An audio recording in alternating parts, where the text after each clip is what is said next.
All right, welcome to the Tuesday show. My name is Ultra David. And I am James Chen. How's everybody going? This week we're actually doing it on Tuesday. How about that? Well, last year we were still tired from Evo. Yes. And some of us were still in Vegas. Last week, yeah. Despite flying home and doing ESL and then flying back. Well, it's a busy life we lead. So, we're going to talk about Marvel vs. Capcom Infinite news and footage. There was a ton of it this past weekend. We're going to talk about the Injustice 2 patch notes. There was a stream about that earlier today. They haven't published anything official, right? Because I looked. The notes themselves, they have not. Okay. But there was a whole stream on it. We'll talk about the sort of big bullet points in there. Okay, cool. Because I haven't seen it yet, and I really want to know about the fate of some of my characters. Yeah, we will definitely discuss that stuff. And we'll talk about Abigail. Abigail's out. I tried him for a couple of hours. Oh, you did? Okay, I did. Okay, I cool, did. Cool. And we'll talk about thoughts and reviews and maybe testing stuff if we need to. Yeah. We'll talk about Dreamhack results. We'll talk about other stuff in general. Talk about how Laura's as good as Ryu, and then yeah. And, all right, well, let's start with Marvel Infinite. Sure, no problem. So, honestly, my exposure to all the new Marvel Infinite news has come from two sources, really. And that is, one, Olaf Redlin, who I had on here for July 4th, and he was cracking out on the demo. And now he just went to San Diego Comic-Con and played like a ton. Yeah. And put up a bunch of information, Yes. recorded a lot of little footage, and was doing a lot of experimentation. Yes. So if you guys, like I said on July 4th, follow him at Olaf Redlin. He's got a lot of good information there. But then the other source is from High Fight. High Fight, who's been gifizing and like clipping a lot of the stuff from Maximilian's footage. I haven't watched a lot of Maximilian's footage yet, but I've been getting a lot of that through High Fight. Right. Yeah, that's actually how I've seen a lot of it as well. I was not in town this past weekend. I was busy all weekend. By the way, thanks for looking after my cats. Dude, they're so cute. Yes. Dude, they're so... Except, I hope you're okay with this, but man. there was an except. There was one point in time where... So, Lyra, David's cat, one of his cats. So, Ajax, super friendly. He's just like coming up to me and headbutting me, and I'm picking him up and hugging him. Lyra is just like hiding under your bed all the time. And so I was really trying to gain Lyra's trust, and she was hiding under your bed. And so for a good like 30 minutes, I was just lying on the floor of your bedroom. I hope that's okay. Yeah, sure. It's probably very weird, but I was just doing that good. while she was under the bed, just trying to be non-threatening to see if she would get used to me and everything like that. Not really. No, Yeah, she definitely. We're working on her. She's a very nice and cute cat, but so she doesn't. She likes to hang around, but not like on your lap. Yeah. Jasmine. I mean, it's funny because we'll work on it. I feel like all the cats are kind of the same way because Jasmine's that way too. Like Nathan, I'm cool with cuddling and doing all sorts of crazy things with, but my cat Jasmine, like if you pick her up, she just like the claws come out and wants to like kill you. Well, Lyra's claws don't come out, but she does push herself away. Okay. Typically, anyway, I hope you didn't get clawed. Anyway, so I wasn't here. I didn't get to watch a ton of it, but I did watch a good amount.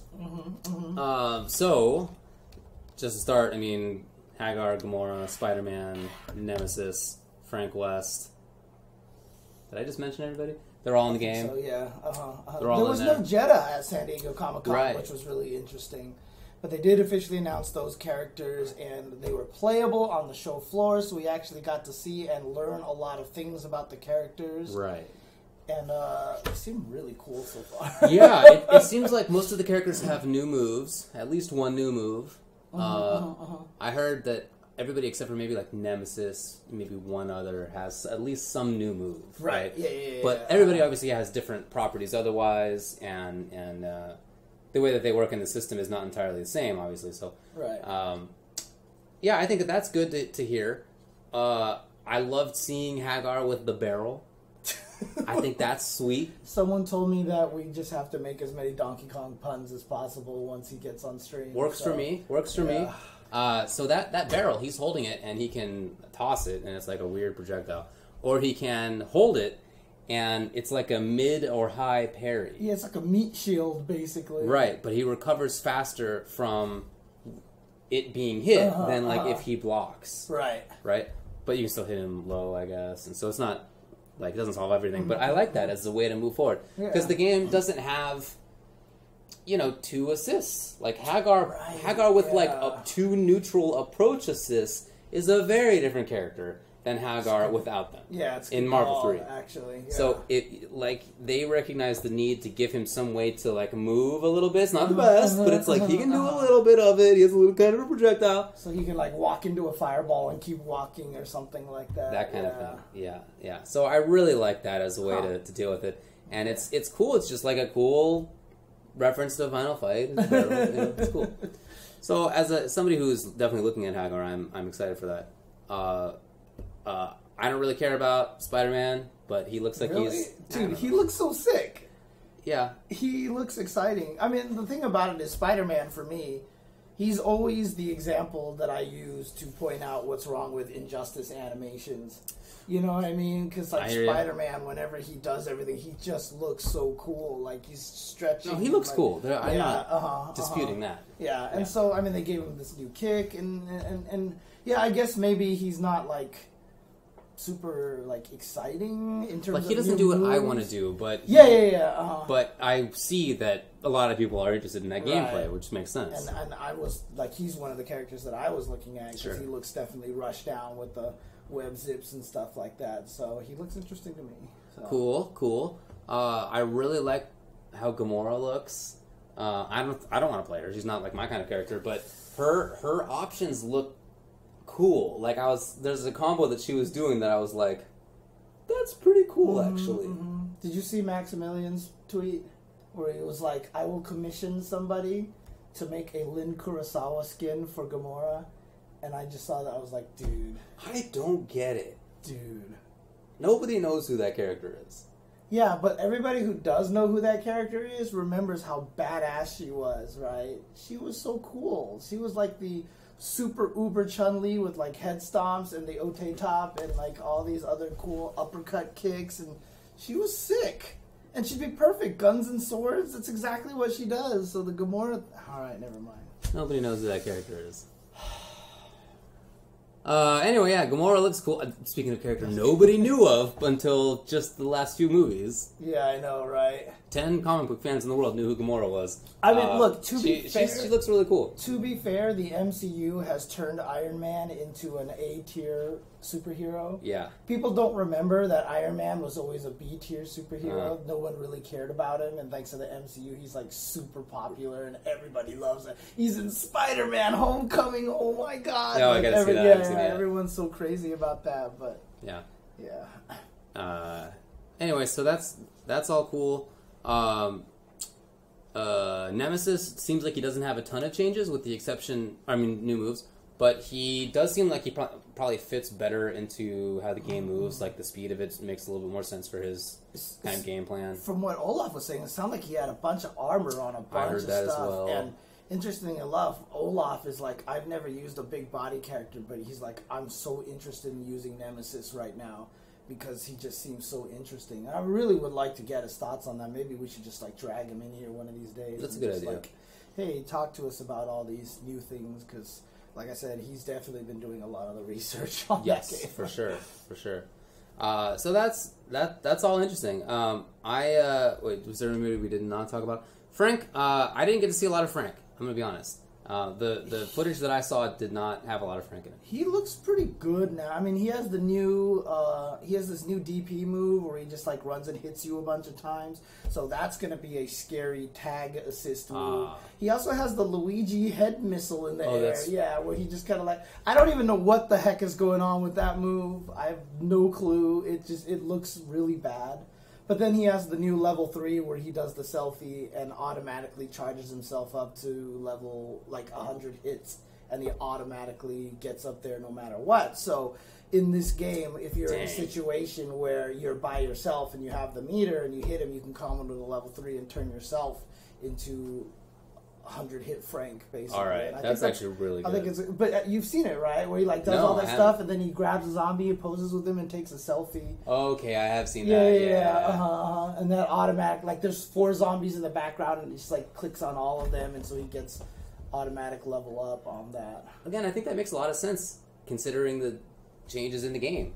You don't have 2 characters to pack you up to whatever DHC through, assist to keep things going, to get the combo, you know, to get into the camera. Like he needed something else. And if one of his previously, if one of his teammates died, he still had the other one that could still help him level up, right? But now he would be totally assed out. So I like that. Not only that, but X Factor was a huge factor in him leveling up too. Because if he was by himself, he would be able to do shopping cart, do something else in the shopping cart again, or whatever like that, you know, and get the camera that way. For sure, right? So for sure. And then what happened? Mind Gem. Yes, they had the new Mind Gem, which is a command throw. Right. So it gives every character a command throw, which is really scary. You know I like it. You got to imagine it. Because if you're sitting there blocking 0 all day, like 0, 0, 0, and then he command grabs you, and it stuns you? Yep. That's scary, dude. It's really scary, to be honest. I think it's super scary. Yeah. Especially if you're playing against the 0. Like, let's say your trading partner is a 0 player, and he uses Reality Gem because he just likes to mix up right there. You sit there and play him all day. Then you go to a tournament and you play against the 0 who uses a Mind Gem, and you just forget. So you're just like, block, block, I'm the best. I'm block, command grab, and then you're stunned, and then he gets a combo. It's super good. It's super good. And it makes, you know, obviously I'm in the game of throwing people. Yes, yes. And the whole time I've been thinking, well, I really like how Thor looks. I really like how Hulk looks. Thinking that, like, who are my command grab characters, right? Anybody. Right? Now it's anybody. Right. So it really opens it up. And, you know, my predilection for grabs is not shared by everybody. Right. I get that. But it's still very cool that it allows that style to whoever wants it. It's like, and yeah, anybody can be a grappler now. It's like another one of the things that this game seems to be doing, which is like making it as sort of as much freedom as possible. Right, yeah. Whatever you want to do, it feels like the game is saying, yeah, go for it. Everybody's a grappler. I mean, without question, the gems are CVS2 grooves. Like, that's just how I see it, right? Because now you've basically... You have the command grab groove. You have the mix-up groove in the reality gems. You have the I guess it's the mind. No, the space gem, which is with the box. Yeah, the box. So you just got all these different grooves. You got time with the teleport. Yeah, and the custom combos. So it's like the A groove, right? Yep. So and then now mind custom combo. Yeah. Mind, if you actually activate the Infinity Storm, you just get automatic build-up super meter all day, so some people might even be able to get like 2 level 3s into one combo and stuff like that. Right. So there's going to be some craziness in this game. I'm actually kind of excited. I'm excited too. Look, okay, I'm going to talk about a couple of things. Yes. I mean, is there anything else you want to say about gems, characters, or anything like that? In just the gameplay. Yeah, So the 2 things I want to point out is, one, I actually feel like the game looked a lot better at the San Diego Comic-Con build. Yeah, there's still going to be janky Chun-Li walking animations, and there's this weird problem where if you're blocking, like there's a projectile on the screen, you're blocking and you go from crouching to standing, there's no transition frames. It looks like pow, pow, pow, pow. It's really terrible. I saw Flux, I think it was, who pointed it out, and it looks really awful. Weird. So I hope these things kind of get fixed. They did say they're going to release a day 1 patch to fix some of the graphics. In fact, Ono even trolled the Capcom panel. Did you hear about that? So they're doing the Capcom panel. Ono walks in there. I forgot who he's cosplayed as this time, and he walks in and he's like, "What are you going to do about the face?" Like, he started making fun of Chun-Li's face, like, in the panel. And so they actually said they're going to do a day 1 patch. So, Moons mentioned it. Sorry. My bad. Not Flux. It was Moons who mentioned it, so my bad. Yeah, they're all white. They're all the same. No, I'm just kidding. Not sure about that. Yeah, I know, right? But the other thing I wanted to say, though, was there was that one footage of someone getting comboed from Maximilian's footage, and then the guy tags the other person in, and then the other person tags in, and while Strider's doing the combo over there, they're battling out over here, and like people are like falling over there. I saw that footage, and I was just like, oh my god, I can't wait for this game. Because as soon as I saw all 4 characters on screen going crazy at once, I was super excited about that. So. I hear you. That's the gameplay continues to look really interesting. Yes, really interesting. It was just really fun to watch that footage and see how often the people who seemed like they knew what was going on, how often they would switch. They're constantly switching. Right. They'd land a combo and, it seemed to me at least, oftentimes go for a reset. I don't really know when combos naturally end or not. Right. It's so hard to tell. It's hard to tell. But it seemed like they were often going for resets. Maybe that's what you do in this game. I don't know. I think that would be an interesting switch back to more of a Marvel 2, go for resets rather than damage, instead of Marvel 3 where you just killed the character if you could. Right. Which you typically could if things are going well for you. So, yeah, I don't know. But really interesting to see that kind of difference. Yeah, dude. Some of those things where, like, Thor would sort of do a switch. Like, he did Jump Fierce, which continues to be, like, the big hammer down, and it lasts forever until you land, right? So he's just, like, does Jump Fierce, okay, switch, and he's still doing the thing, you know? It's, like, coming down with it, but the opponent's in there, and it's a little cross-up or not situation. Just, it's going to be constant. And one of the things too is also shout outs to the Capcom reps, because there was that one footage where Doctor Strange was doing just that ridiculous combo where he like hit him with the beams and then teleported and launched him, knocked him down, teleported down, and OTG'd him. That was the sickest combo, by the way. But like Max was saying, those were the Capcom reps beating him up. And, like, they almost perfected in that game and everything. And so, honestly, shout-outs to the fact that they're getting their reps to actually know how to play the game and to really blow people up. Definitely. As opposed to, like, hey, look, and have the game look silly. You know what I mean? Like, the game looks brutal right now. And that's I think, is good. Agreed. I think that's super good. I still feel that there's a chance that it could be too brutal. But I don't know. And I really appreciate that they're just letting it rock on that. I feel like that's... look, I have, again, no basis on this, but I bet you that's like Combo Fiend just being like, no, you're not toning this down. I would think. No, I really like that. And if things do in fact go haywire, hopefully they can patch. Yeah. Right? So hopefully it wouldn't be permanently just jankified to the extreme. But a little bit of jankiness is cool. It's a lot of fun. It adds to things. Yeah, and I'm going to say this right now. I'm going to say this. Please, someone clip this and just, like, tweet it out and everything like that. I'm just going to say this because everyone's going to get mad. But Marvel vs. Capcom Infinite is going to run into so many bugs. And there's going to be a lot of weirdness going on where like you're going to have 2 characters being controlled on screen, or so there's going to be a lot of glitches involved because that just happens with these games, right? But that happens with every game. MvC2 is the buggiest fighting game ever. You know, X-Men vs. Street Fighter, all those games have just like, you could break those games so bad in so many ways. So what I'm afraid of is that there's going to be this bug in MvCI, and then they're going to be like, look at this, you can't even make good fighting games anymore. And I'm like, dude, if Q is crouching, you can't throw him. You know what I mean? Like, in the transition frames and stuff like that. Dude, there's bugs all over the place of every fighting game ever. So no, if MvCI comes out and has a lot of bugs, it does not mean it was poorly made or that it's like they have no quality control. That's just fighting games. That's just fighting games. And there are going to be too many interactions that are too hard to plan for because they are opening it up so much. Right. You can do anything into anything, and that just increases the likelihood that there's going to be some kind of crazy in there. And with reused assets and reused code, like how it is. Exactly. So yeah, I don't think that's that big of a deal. It continues to not be the prettiest game. I mean, certainly, like, on the day one patch, if it does improve the graphics, I'm not looking for that to make it, like, the best looking game ever. I just don't think that that's likely. Could be, but I doubt it. But I do like that they are doing that at least. Yeah. That they're at least going to have that.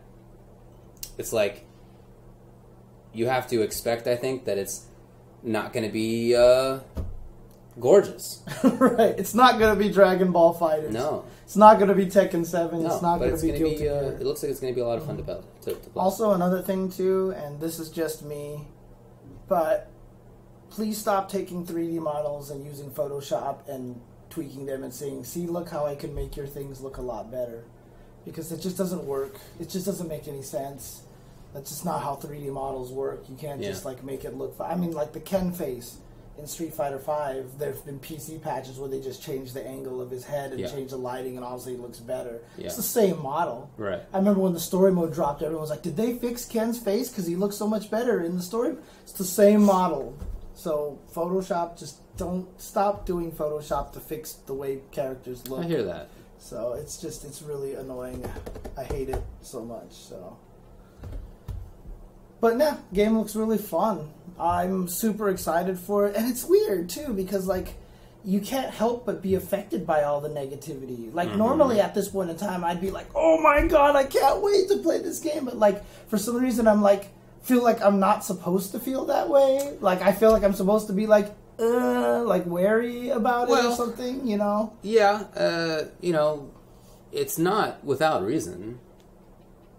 I mean, it's not the best looking game. Yeah. SF5 was also not the best looking game. Yeah, but people all seem like they want the game to suck, that they want the game to die. And SF5 had a lot of other issues. Yeah, So I get it to some degree, but I do also think that would not be helpful for the game to do poorly, to nobody. Wouldn't be helpful to anybody. It's better to have more strong games so that everybody gets lifted up and so forth. Exactly. More opportunities for people to play, more fun things. But that's all good. It would not be better if it failed. So I don't know why people seem to want it to fail, but I do understand why people identify issues, because there are issues. It's interesting because you can do both. You don't have to. You can identify issues without saying you want it to or be going overboard or whatever. I mean, I was talking to somebody on Twitter at one point. I was having this big old debate with him, but you know, he was willing to talk about it in a normal fashion, so I was having a conversation with him. But you know, I think a lot of the people just come from the point where they're like, you know what, I want Street Fighter V to fail. I want MvCI to fail, so Capcom will learn, and that will make Street Fighter 6 better. Yeah. And I just don't think a lot of people realize the amount of money they've pumped into 5. And if 5 fails right now, there is no Street Fighter 6. Right. If Marvel vs. Capcom Infinite fails, you think Marvel's going to be like, sure, Capcom, make another Marvel game. Yeah.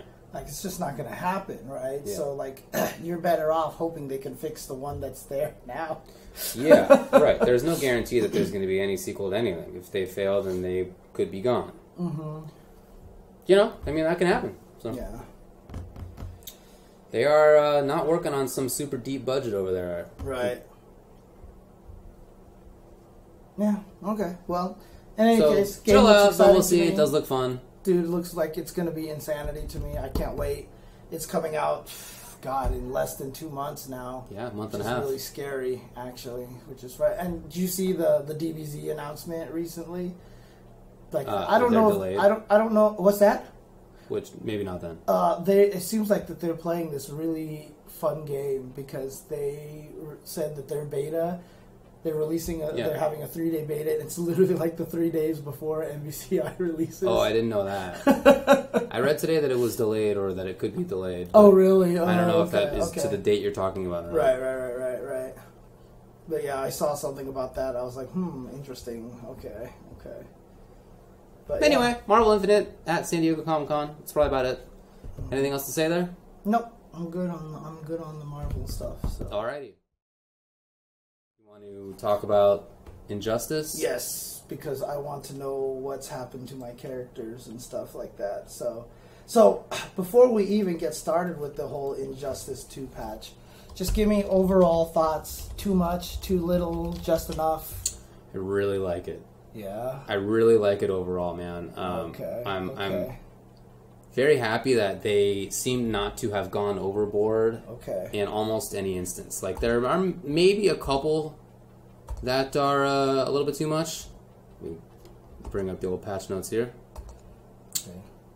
So someone wrote down what they talked about. Correct. Basically, got it. Okay. So, I guess like on the stream they started off with Swamp Thing and Aquaman. Let's talk about Aquaman.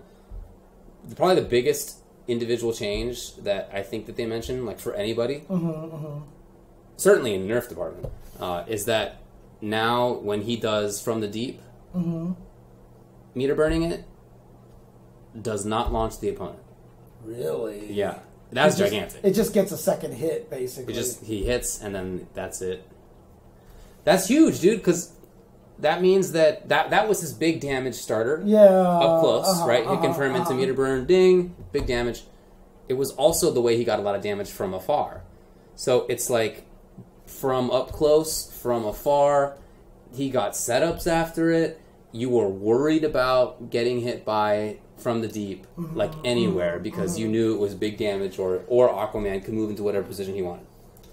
Not anymore. So that's probably the biggest individual change. Right. Because he got when you did even from a full screen away, when he did From the Deep, meter burn, and then just spear, that thing did a lot. You could throw the thing, right? Yeah. It did a lot of damage. It did. So you were really scared to move a lot of the times in the corner. Yeah. Yeah, okay. for sure. And then, dude, I was playing yesterday. I even did like cat dash at him when I expected him to do it, but that thing tracks. So it caught me right next to him, and then he got a back three, and then I got to die, and I was really mad. I mean, he's clearly very good, right? So I get that they wanted to nerf him a little bit. I do. The rest of this I'll talk about. I am cool with. I like a lot of the patch. Okay. This is one thing that I think is probably not necessary. I still feel Aquaman will be good, but necessary? I don't really think so. On top of that, damage reduced otherwise. The Trident Rush deals less damage, so it means that it builds less chip, but also less meter building because that's tied to how much damage something does. Okay. So that's worse. And then also the back 1-2-3 string where he pressures you and he was advantaged on it. Now it's a little bit not advantaged. Okay. So like those changes are understandable. I don't know if meter burn from the deep needs to be nerfed like that. So that all it does now is just get him one extra hit of damage, basically. Yeah. I mean, what if you were the one developing the game, and in lieu of that, what would you have changed with Aquaman? I probably just would have made it so that Trident Rush probably would have done the same thing about Trident Rush, or maybe that it doesn't move as far forward as it currently does. I don't even know if I would have changed anything else. Maybe a little bit of less damage in general. But, yeah. Nothing big. From your opinion, though, after seeing all of Evo and all that stuff like that, do you feel like Aquaman's the best character in the game? Yeah, maybe. Okay. Maybe. But it's still up in the air, basically. Yeah, some people think Catwoman, some people think Adam. So I don't know. Speaking of Catwoman, do you know what happened to her yet? I heard... She got her butt kicked! Yes, I heard that the second half of Cat Dash doesn't have armor anymore. Yeah, Meteor and Cat Dash is not armored. That's kind of rough. Because that hurts her against the zoners, which I felt like did really well against her already. Yeah. Wait, really? Yeah. You think she loses the zoners? I felt like she had trouble getting in on some of them. The meter burn Cat Dash just fixed everything from that. So a lot of people think she like 7-3'd most of the zoning characters. Really? Yeah. Because like I can't be Aquaman to save my life. Yeah, a lot of people think she blew him up. Really? Oh yeah. I need to figure out what I'm doing wrong then. Okay.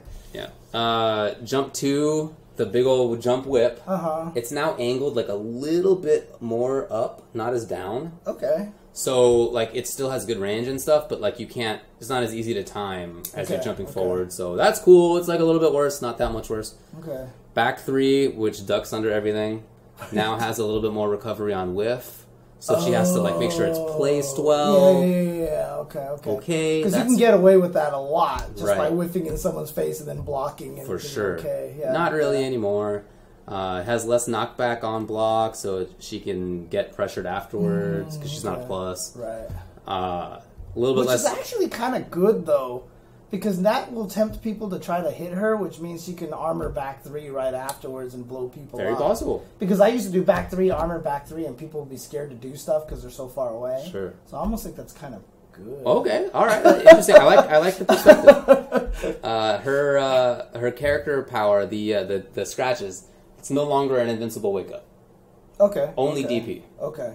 Because that was just like a safe option. Yeah. Right. So she doesn't have safe wake up anymore. Right. So a little bit worse in the mid range. Doesn't seem worse like wake it's up. that bad. No, it's just not that bad. It's not that bad. It seems like it's pretty reasonable. The armored cat dash thing makes me sad, but but you know.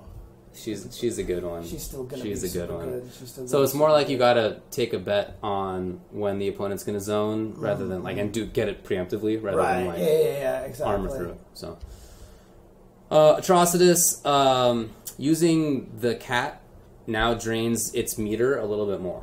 A little bit, right? So like now you have like a little bit less time to spit, a little bit less time to shield. It's like an Akuma V trigger where you throw fireballs, it'll drain a chunk now. Exactly. Ryu V trigger. Yeah, it drains a little bit more. Okay. And then his raw string, 4-2-2-3. Now if you do 4-2-2-3 into the spit, it used to be a true block string and it was safe on block, but now you can actually duck underneath the vomit. Oh, really? And so if he does it, then you can like down to him or whatever into the sky. Okay. But if he just does 4-2-2 spit, that is still safe. Wait, so what does the 3 do? Is it the 3 is an overhead. Oh. So once you get into the 3, then you're doing the overhead or low lift. The 4-2-2 is just a couple of mids, right? So what they're basically making it is that you can keep yourself safe if you just want to do 4-2-2 mid into safe spit. Right. You're not taking any risks. But then once you bring out the overhead or low game, then you're there's an extra layer of you can be busted for it. Well, I mean, it's interesting. How did they fix that? So 4-2-2 in the spit, you can't crouch under the spit. If you it's just because 4-2-2-3, there's a little bit less block stun on the 3. And the spit, so it doesn't lock you. The spit is a high. Right, okay. So you can just duck under the high because you're not in permanent block stun anymore. Got it. Okay. It's. I think it's the Tekken, what they call jailing you, basically, right? So, like, if you block 1-2, before when you block the overhead and the spit, you were stuck in standing, and so you had to block it, but now you can crouch in between. Got it. You got it. Okay. As far as other top tier characters, probably top tiers, Batman, when he does the Batarang and meter burns it, right, he had a ton of frame advantage. Like, he could do dash, like, he had a ton of pressure for it. Dash into forward 3, whatever. Now, if he dashes in afterwards, they're neutral. He and the opponent are neutral. Really? So he still gets a free dash. Like, he's still pretty advantaged there. But it's not like it was before. And if he does it point blank and he doesn't need to dash, then he has all the advantage, still do stuff. Right? It's just not a free way to get in anymore. For sure. Right. Okay. For sure. Okay. Then apparently damage scaling a little bit with how the bats work, but they weren't super clear on that. So maybe trait usage makes the follow-up combo a little bit less damaging. That's fine.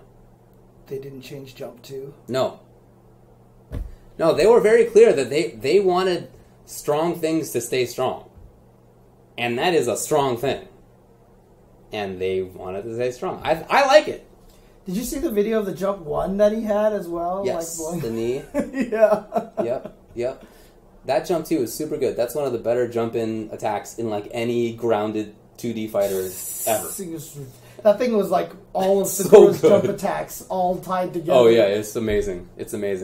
But still there. But keep in mind, I mean, it's a game where everybody has an armored option. Like, everybody has meter burn, back through, to deal with it. A lot of characters can, if he does like a high jump 2 at the range where it beats Little Santaires, if you do like a low poke underneath it, you can get under it. It's like there's there's things to do. It's not perfect, so. That was like the one thing I was like, this needs to be fixed. And it was Injustice 1 and almost the same way, so they're cool with it. Okay, well, shout outs to them. I mean, I like their conviction. Me too. I like their conviction. Me too. I will applaud their conviction and cry my bat tears on the side. But Batman jump medium, amazing. God. Red Hood, a little bit less frame advantage after he does the lunge, so it sounds like not a lot there. Superman, when he does the wake up rise and grab, that was -11, and on whiff, that thing recovered.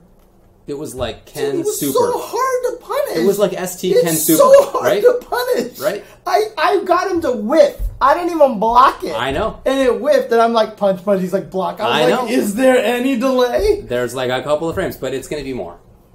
It's going to be more. Okay. And then the flying punch he has, the sort of like, right? Has the overhead on the meter burn overhead. Right? Yeah. That's going to be a high, so you can duck under it. Oh, really? Yeah. Do they both work as wake-ups? Yes. For him? Although, yeah, they both have invincibility. But the flying punch has a lot of startups, so you can actually hit after the invincibility wears off. Okay. But still, he had excellent wake-up. He had some of the best wake-up for sure. Okay. And now he doesn't. His damage is a little bit less in some other ways, but like the super good things like zoning with lasers is still really good. Yeah. His damage is a little bit less, but still going to be really good. The forward 2 footsies, super good still. I got bodied by his zoning because I'm trying to crouch under the lasers, and then he would do the beam meter burn, and I'd get hit, and so I'd stand up to block the laser because all the animation looks the same when he starts up. You're right. I couldn't tell which one he was doing. I hear you. And so, I'm going to have to figure out how to deal with that. Typically, when you block one of his lasers, you get a free dash. Right, but, Oh, so even if you block, the straight laser, it might actually be okay to block it and dash as opposed to try to crouch under it and move? Mm-hmm. Oh, okay. There's quite a bit of startup on it. Good to know. And then I think that's... Oh, Deadshot, another, maybe he's top-tier character. His down 1 is 1 frame slower. Okay. Some of his combo string, you know the kind of annoying thing he has where he's he does the little low, or he does the overhead, right? And they're both basically safe, right? And they start up at basically the same. Doesn't he have a string that's low overhead? Yes, he does. Right. He has a low overhead, and he also has an overhead starter. So a lot of people will do the back. I think it's back 1 or string.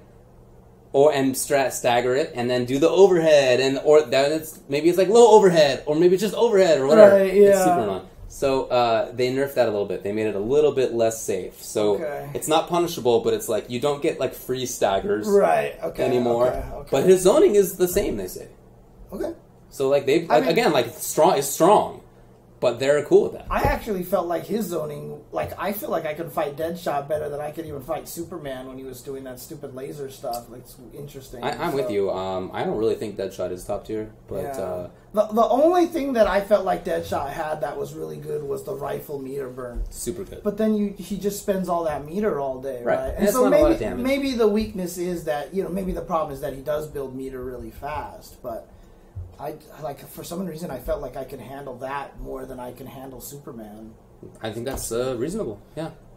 But, Black Adam. You have not mentioned the Black Adam. Yeah. The Atom. Right. So damage reduction in a lot of different ways. Okay. And they showed a combo that typically does 550, I think. Mm-hmm. Now it does it did 415. Something like that. That's a big change. It is. That's a big nerf. It is, but it's still 40%. Yeah, right? But that's still better than 50%. Yeah, oh no, dude. Yeah, it's definitely a nerf, but he's the same guy. Right. The black magic he has, right, which causes the little magic around your head. You get stunned. He gets to dash up from really far and get a full combo. Right. Now he only gets that full combo on meter burn. Okay. So he's got to spend the bar. Okay. So he's the same dude, with the exception that he deals big damage, but it's in line with some of the other characters, right? Rather than being singularly huge. Hi, I'm Black Adam, and you died because I touched you once. Yeah. And he has to spend meter a little bit more. Mm-hmm. Okay, that seems quite reasonable, right? That seems super fair to me. I mean, although I still stand by this that you can never use tournament results as a measure of quality of character. There was no solo Black Adam in top 8 at Evo. Indeed. Right? But again, like I said, there was also no Balrog, Lauras, or Urians in top 8 at Evo either, and I don't think that's an indication, to be honest. I hear you. I'm definitely with you on that. So those are the characters people think are basically top tier. What about the low tier? Yeah. Was that what you were about to do? Let's talk about them. Yeah. Okay. Swamp Thing, right? Let's talk about the Swamp Thing. I really like their change. It's cool. So basically his trait had a lot of startup before the action. So he puts flowers out and they deal damage over time, and you can't jump if you're on them. But how often does that matter? You know what I mean? You're not going to him, right? He has to come to you. So who cares about the flowers? Right. So what they changed was that now if he is in his own trait and he does a far command grab and it connects, he now has armor. So what that means is that as he's tossing the vines over to you, he doesn't have armor. But what often happened to him was that he would do the vine, a zoner would throw a fireball, he would grab, and then the projectile would hit him. So he didn't turn invincible when... No. Okay. He would be hit out of his command grab before. So his far call out. Right. Super slow, and it's duckable. It's a big call out. Right. It would just get nullified. Right. So now if he's standing in his trait, he gets armor once he connects with the grab. So his call out matters. So here's the thing. That's such a good change. That's so interesting to me because, to me, I just feel like that's a bug. He should just be invincible as soon as his command grab connects. But I like but nobody is. Oh, nobody is. Nobody has invincibility like that. Okay. So I think that's a creative way. I really like it. I think that's kind of neat. I really like it. They also made it so that his trait startup is much faster. Okay. He used to go this, and he'd be like, trait. And then he would start walking. But now it's just and he gets to go back and do his stuff. So I think that was about it. Let's see. Oh, and his character power used to go away after doing certain things. If you did the trait, it follows him when he walks around. He plants trees on the ground or whatever. But if you did certain strings, then it would not follow him because he moved too fast or something. Oh, weird. I don't know. Okay. But now that's not the case anymore. So he gets to spread it around a little bit more easily. Nice. Okay. Also, all the big characters, all the big bodies have more health, and they didn't say how much, but interesting. They just are making it so he can get in a little bit more easily. He can control a little bit better. It's not anything big. Right. And there's very particular things ways to use the changes, but I really like it. Okay. Sorry to go back to kind of the high tier characters, but what happened to Scarecrow? He's on the big list of nothing happened at all. Oh, really? Yeah. They didn't change anything? Nothing. That's cool. I totally agree. So, that just shows that they were willing to not just make changes for change's sake. Dude, there's a bunch of characters like that. Okay. I'll get to that in a sec. Yeah. Okay. So, Flash, some of his mid-range options were made better. So, Running Man into the 2 follow-up is safe on block, and he also has the I don't remember the name of it. I think it's back forward 2, where he runs at you really fast and he does some punches. That is faster, so it's a better whiff punisher. Okay. But the damage scaling was increased when he's doing trait combos, when he does the custom combos. So a little bit better mid range, maybe a little bit less damage, but it's they didn't need big changes, is basically what they think. So I think that's pretty cool. Gorilla Grodd, when he does the Stampede, he does more damage. When he is doing Psionic Push and Savage Strength. So when he has his trait on, he can turn on armor against any projectile. He can just walk through it. Mm-hmm. That takes place immediately now. Almost immediately. There's not a startup really anymore. So that's cool. What about that weird not infinite? It turned out he had an actual infinite. Right. And it's gone. Oh, okay, so they fixed You can do a few loops of it still, but they say they're basically gone after that. Okay. Cheetah, some of her strings are now safe on block instead of being punishable, and her overhead, low overhead, I think it is now actually plus on block. I thought she was super good. I think she's pretty good too. I don't know, but I don't really know. I thought she was already considered top 10. Most people don't. Oh, really? Okay, some people did. Some people did. So we'll see. Oh boy. Okay. Poison Ivy, her down 2 uppercut is a little bit better. So a little bit anti-air, a little bit better anti-air, a little bit faster. I know some people don't think she's very good right now. Yeah, I think she's not good. And so is that all they did to improve her? Less damage scaling on drill combos. Fine drill. Okay. So pretty minimal. Supergirl does a little bit more damage, and her important string that's back 1, 2, 3. The mid, low. Mid, I think it's mid after that. I don't know. Whatever. Now it's safe on block. It used to be very punishable. Oh, okay. So her important mid-range tool is better. Let's see, Dr. Fate, a little bit more damage in some combos, especially ones that use a lot of his resources. And his glyph, the sort of wake up, he moves backwards thing. Right. It's a little bit less negative. Huh. Interesting. So it's safer, basically. So better on wake up and A lot of people use it in mid-range too. Right. Just to like push them backwards. Now like as anticipating them jumping, they'll just catch them. Or like, have you seen him do like this, then this, the like forward two, like move? He like moves forward with an elbow, and then he pushes you away. That push is now safe. Okay.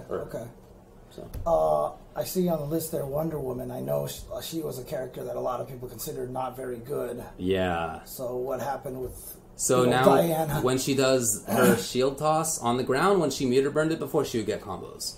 But from the air, no. Now she will. Okay. So she does air shield toss, meter burn. Slash. She'll get combos. But again, it's like not always. You have to be very close to the ground when you're doing the toss. You can't be far away from them. So it's like not some perfect option, but it's a little bit better. Her forward 2-3 is now safe. So she basically back 2-3. Back 2-3. So she basically has safe overhead low games. Okay. Is what that means. Okay. And she also has less recovery on her trait when she powers up. Okay. Like nothing big. You know what I mean? But enough that she probably is significantly better. Yeah, people have to realize too. We've talked about this a lot of times with patches that small things add up. Small things add up. Small things add up a lot. Definitely. And so, I mean, look. Akuma, for example, in Season 2 to 2.1 or whatever that other patch is called. We need an official name for that patch, by the way. But, like, he gained 25 health, and then he won Evo. Right? Like, and there were definitely some rounds in there that were very close. Yeah, that really could have lost previously. So, yeah, no, it matters. One character that I think got big buffs is Black Canary. So she has the little knee string, the like knee, then she does a follow up. That's actually plus on block now. She had a lot of problems before in that a lot of her strings were unsafe. Right. So now her string 1-1-2, which is a really important hit confirm string, is advantaged on block. Right. Plus on block. And I'm assuming the first one is a high anyway, like everybody else. Yeah. Right. Yeah. I'm pretty sure. And there's a grab follow-up there that was previously not a grab, but now it's actually a command grab. Oh, really? So if she's doing the 1-1-2, if she wants to, she can make a bet that you're going to sit there still, and she's actually going to get a command grab. Okay. But she's safe on block anyway, so if she doesn't do the command grab. And her back 1-2, which is the like low sweep, right? That is also safe on block. Okay. So basically, she is the same from mid-range and from far away, but once she gets in, like... She has better options. Safer, stronger options. I already thought she had super good options. I don't know. I feel like this one's a risk. But, all right, we'll see. I can just picture PR Wrong already being so happy. Yeah, man, he put the perfect picture up of him with Black Canary. You know, when she wins a game, she like goes, like this with her face towards the screen, and she's screaming. It's his face on there with his big old smiley face. It was so sick. Oh, that's awesome. Yeah. Oh, that's cool. Captain Cold, Frostfield activates faster. The big old, you're freezing when you're standing in it thing. Yeah, okay. His hitboxes are a little bit better. He has a better anti-air. And when he meter burns the wall and shoves the wall, before he could get shot by a far projectile in between, even though it's supposed to clear out projectiles. Right, yeah. Now he'll clear out projectiles better. Okay. Robin got some better hitboxes. Basically, like, his stuff just works better. He has his, like, swoop, where he, like, does the air approach thing. It has been sped up, and it's less likely to miss. His forward 3 can do, it can, like, has a close version and a far version. So if you hold back while doing it, you won't go very far forward. If you hold forward, you'll go very far forward. Okay. So he just has, like, some quality of life stuff. Nothing major. I hate that character. You don't like him? Oh, God. He's my demon right now. Demon? I can't beat that character. Oh, yeah, all right. You know the reason why is because I can't tell the difference between any of his moves. They all look the same. And I actually went into training mode and, like, memorized the whole thing. Yeah. And so basically, I just learned high, low, high. High, low, high. High, block high, then low, then high. Right. And you'll always be fine unless you see him do swing. If you see double swing, then stay low. That's it. Outside of that, you should be able to block all of his strings. So, sounds right to me. Character drives me nuts. It's down 2 reaches like for 10 years. And he gets full combos off of it. Yeah, it's good. Even at max range. I hate that character. It's good. I hate that character. He doesn't suck for sure. Like, you don't make top 8 at EVO when you suck. You just... I'm not saying you're a great character if you make top 8 at Evo, but you don't suck. That's for darn sure. Bane has higher defense, higher HP. A lot of the big characters do. He does more damage on buttons. He does more damage when he meter burns special moves. And his stand 1, which is his best punishing tool starter, was slow. It was like one of the slowest stand 1s. Now it's a little bit faster. By the way, with Robin, if he cancels into the move where he runs through you and attacks you, does that actually cross up? Or does he attack you from the front? I forget. The one where he slices at you after he runs and slices and it's cancelable. I don't think it crosses up. Okay. So you can just block normal all day. Pretty sure I haven't seen it cross up. Okay. In any case, you just block low because it's not a... Just hold down. Yeah, of course. That's true too, yeah. Alright, and then Brainiac. I already thought this guy was crazy. I already thought he was really good. I know everybody thinks I'm crazy, I get it, fine. But he does more damage, and now his trait doesn't go away if he's holding it and he gets hit. So he calls trait, right? And whenever he wants to, he lets go of the button, and now he has a little drone that follows near the ground, right? Or he has one that's high up that comes and drops a bomb. Right. Before, if he got hit, he would lose that trait. He wouldn't be able to hold on to it anymore. Now he can hold on to it even if he gets knocked down. So, yeah, I know. So he can do, He can combo break himself? Well, not exactly, because when you hit him, they go away. Once it's actually on screen. Oh, okay. But you said he can hold it even after being knocked down. Yes, you can hold it. Once he actually lets it go, and you hit him, it goes away. Okay. Unless the bomb has already been dropped from the high one, then it's there. Yeah. Okay. But he can do, wake up, let it go, now he's safe on block, because he did wake up, and the thing is there, and now he gets a mix-up, because he has advantage. So, in other words, he can't let it go while he's being hit or anything like that. He can't let it go while being hit, no. Yeah, or lying on the ground. Right. He has to do, wake up, let go. Right. But since he's already charged it before he got hit, okay. So it basically just makes it so that his...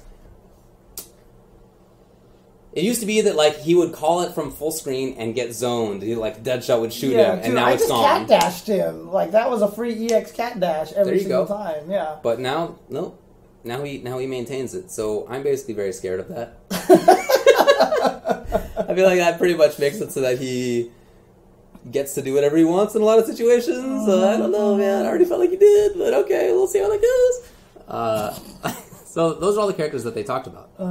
And I didn't mention everybody, and that's because the following characters have no changes at all. Sub-Zero, Cyborg, Green Lantern, Harley, Joker, Green Arrow, Blue Beetle, Firestorm, Darkseid, and Scarecrow. Wait, okay. One, cool. No changes to Harley. I'm down with that. Yeah, she's the same. 2, no changes to Firestorm.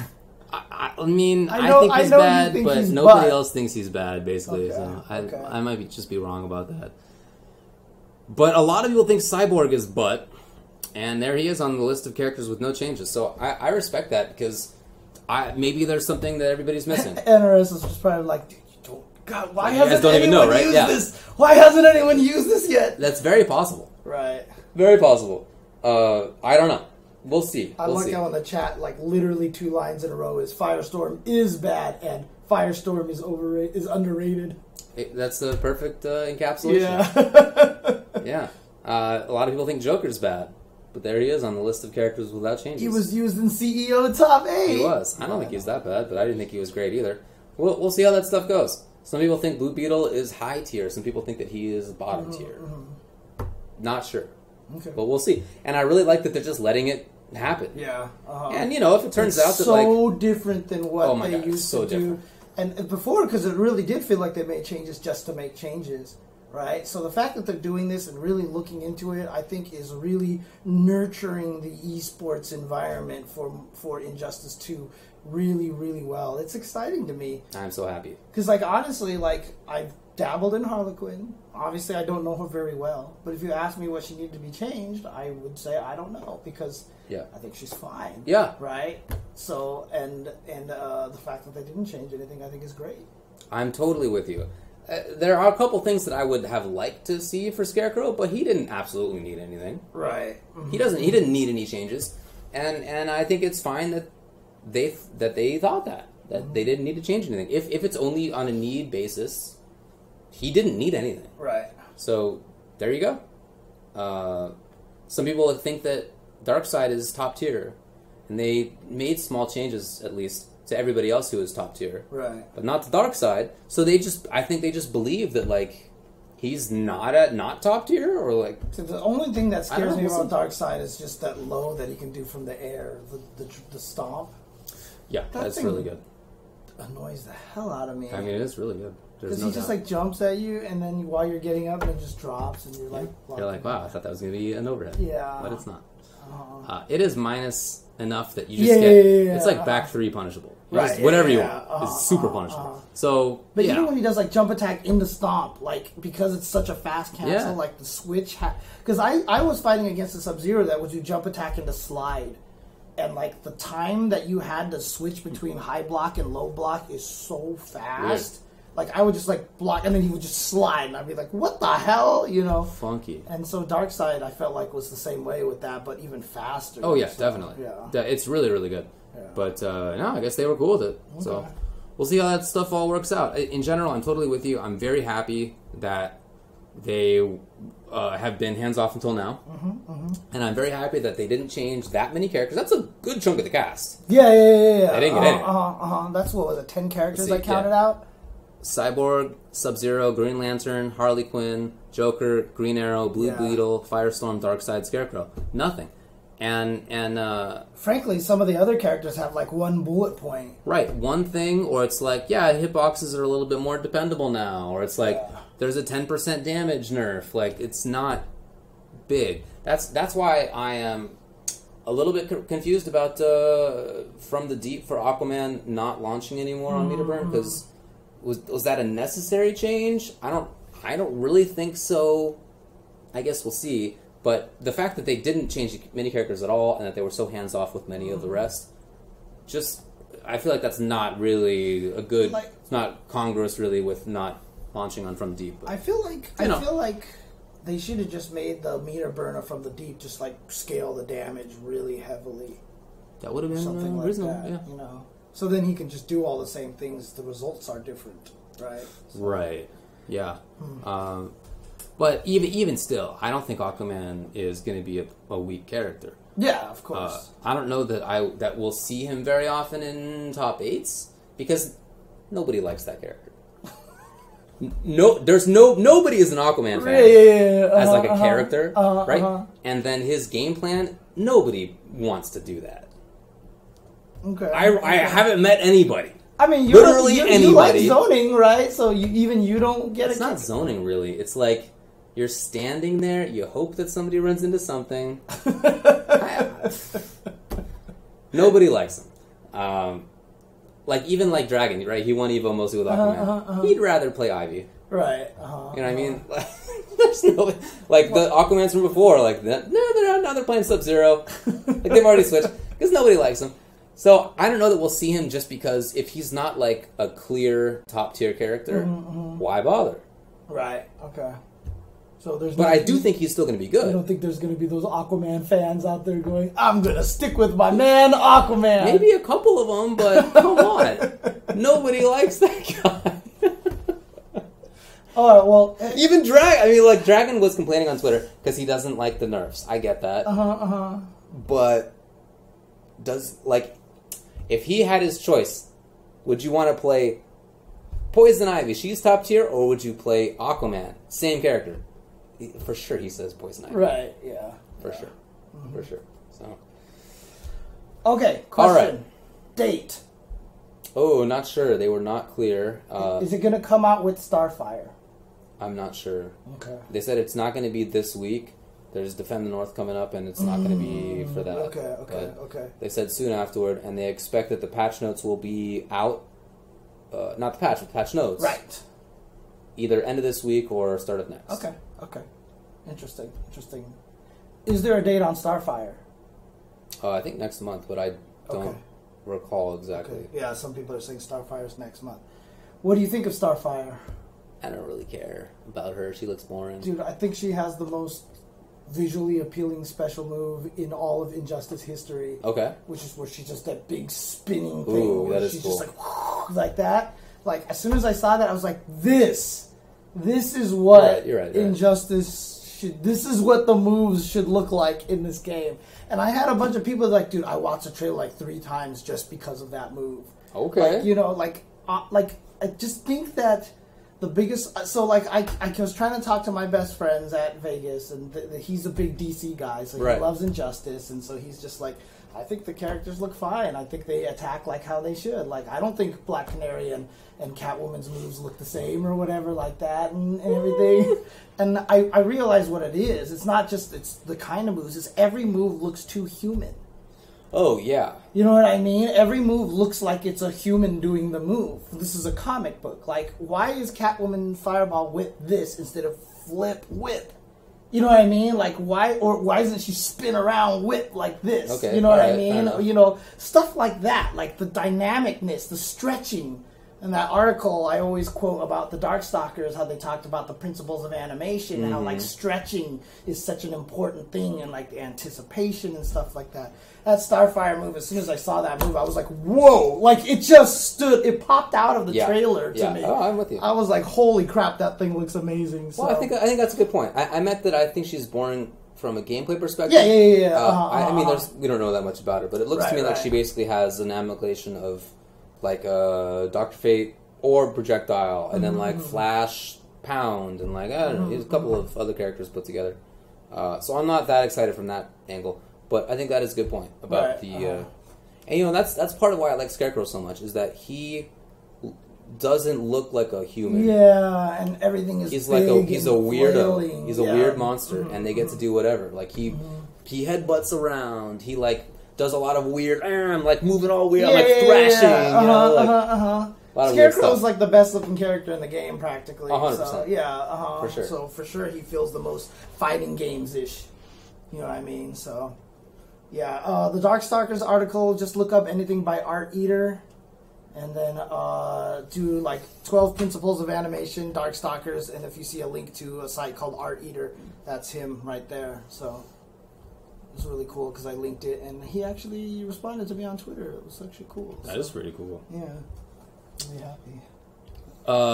Another thing is that when you do a meter burn roll, it used to be that, like, when special moves went through a meter burn roll, they would act like they were hit for some purposes. Like, an example is Superman would do a laser, and he can't meter burn it unless he touches with the laser. But if he did a laser through a roll, he could cancel into the meter burn version. Just like, it's probably just a glitch. Right. Forward meter burn, right? Dash roll, is that what you're saying? Yeah. Through meter burn roll. So now meter burn rolls are basically, like, invisible for the game's purposes, is what they said. So, also, and interactables nerfed a little bit. Oh, really? Okay. Yeah, like some of the things had super fast cooldowns. Oh, that's right. Yeah. A little bit longer cooldowns now. Okay. Nothing major. I forgot there was like that Batman thing where you could just sit there and like shoot lasers and then like throw batarangs and lasers. Yeah. Or somebody was like super zoning man of death like next to one of the interactables. There's a couple, for sure. By the way, and again, this is just my noobness from Injustice. How do you do the air flip? What is the input for air flip? Back or up plus meter burn. Oh, back and meter burn, huh? Because I swear sometimes I'm mashing meter burn and it like doesn't. You have to. It's back or up. You can't. It's not neutral meter burn. Because I thought I was holding back. Okay. Well, there are some things that it doesn't work on. Oh, is that what it is? Okay. Yeah, it has to be at the apex of your jump of your reel or later. Gotcha. And it can't be after like meter burn back 3. Okay. And some special moves just don't allow it. Right, and I know it requires 2 bars as well. 2 bars. Because, right now, I mean, I just played a ton of Injustice yesterday. I started finally getting a little more, like, accustomed with it, but, man, the input detection in that game just drives me nuts. So I found out why I'm having so much trouble with cat stance. Like, it's not even a down-down code. It's literally any of the 3 downs with another direction in the middle of it, and then that down direction again. So you don't even have to go to neutral. I can literally hold offensive crouch and do a wiggle, and cat stance will come out. As long as I go to down, forward, down, that works. I can hold down, back, and do down, down, back, down, and that will trigger the cat stance. You know, things like that. It's really weird. So I was getting cat stance in the middle of combos, and I was like, I'm not even going to neutral. I've never let go of a down. You know, stuff like that. I don't know, man. Oh God, the inputs detection in this game is like... I agree. It's not great. And they made it better. Yeah. It's not great. And they didn't fix the tiger knee thing, too, but I guess that they didn't want to fix that. No, it's always been like that, even since MK9. Yeah, right. You also cannot mash the flip out. Oh, really? So, like, once you do it, there's some number of frames where you can't do it after that. Is that the same with the push block and also with the challenge? It's not with Clash. Clash you can just mash. Okay. For sure. But push block, you have to do it when you're actually in block stun. Right. But that's the only thing. I think you can mash it. I don't know. I guess I'd never have mashed it, to be honest. I have the meter, and then I block this stupid Trident Rush, and I hit forward and meter burn, and then I get hit. Yeah. It happens to me a lot. There are definitely some frames in there where if you hold forward and you're not yet in push block, like there's like a very tight window. Okay. Where holding forward is going to get you hit unless you have already basically pushed block. So. Okay. But yeah, I'm not sure. I've never really matched push block, so I can't tell you. Anyway, that's it for the Injustice patch. At least for what we know now. Overall, I'm very happy. Dude, it sounds great. I'm really glad that they let it ride as long as they did. Yeah. And they're still letting it ride. And they're still letting it ride. Because honestly, the changes don't sound huge. Like you said, that From the Deep one might be the only one that feels like it's a huge change. Yeah. Although the armor on the Catwoman thing, I think is kind of... Oh, that's big. That's kind of big, but... If she can fight zoners just well and it's just me that sucks, then that's fine. Because I thought that was like one of her only recourses of getting in, but obviously I just don't know how to use the character properly. Yeah, she just has really good movement, walk speed, dashing, jump 2 is awesome. Although that'll be a little bit worse too. Anyway, she's still going to be good. Yeah, absolutely. Okay. Cool. No, I'm happy with that. That sounds great. That sounds wonderful, actually. So... Excellent. You want to take a break? Yeah, let's take a break, and when we come back, we will be talking about some Abigail. The big boy. All right, be right back, guys. Abigail!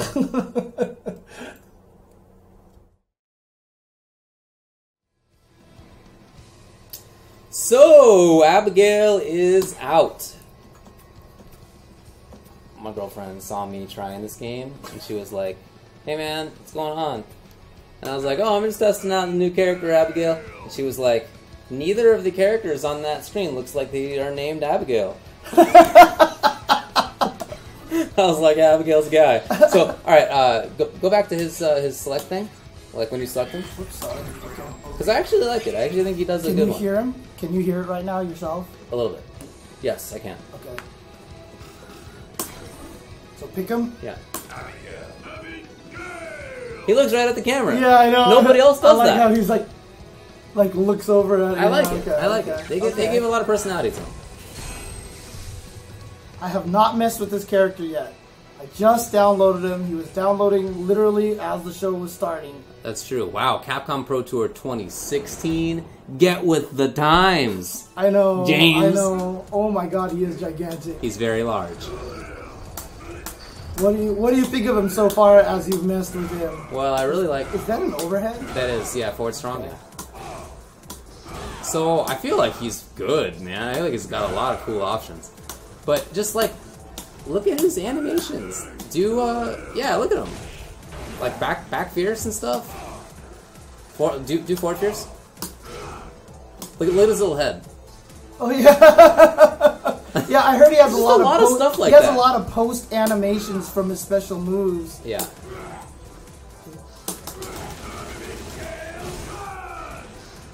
Yeah, he's got all these little things. Yeah, and then this backdash is still so cool. But his forward dash is actually pretty good. It's better than I thought. Dude, I saw a video of the guy getting punched by this over and over and over and over again, and they didn't know what to do about this. Yep, you just keep getting hit until you quick rise. You can keep doing it too. Wait. You can actually keep doing it. Like, it just never stops. I mean, the opponent can obviously match DP in that situation, but yeah, it'll just continue. And then once you block it, does it stop? Or do you just block it and then you have to hit him or something like that? Yep.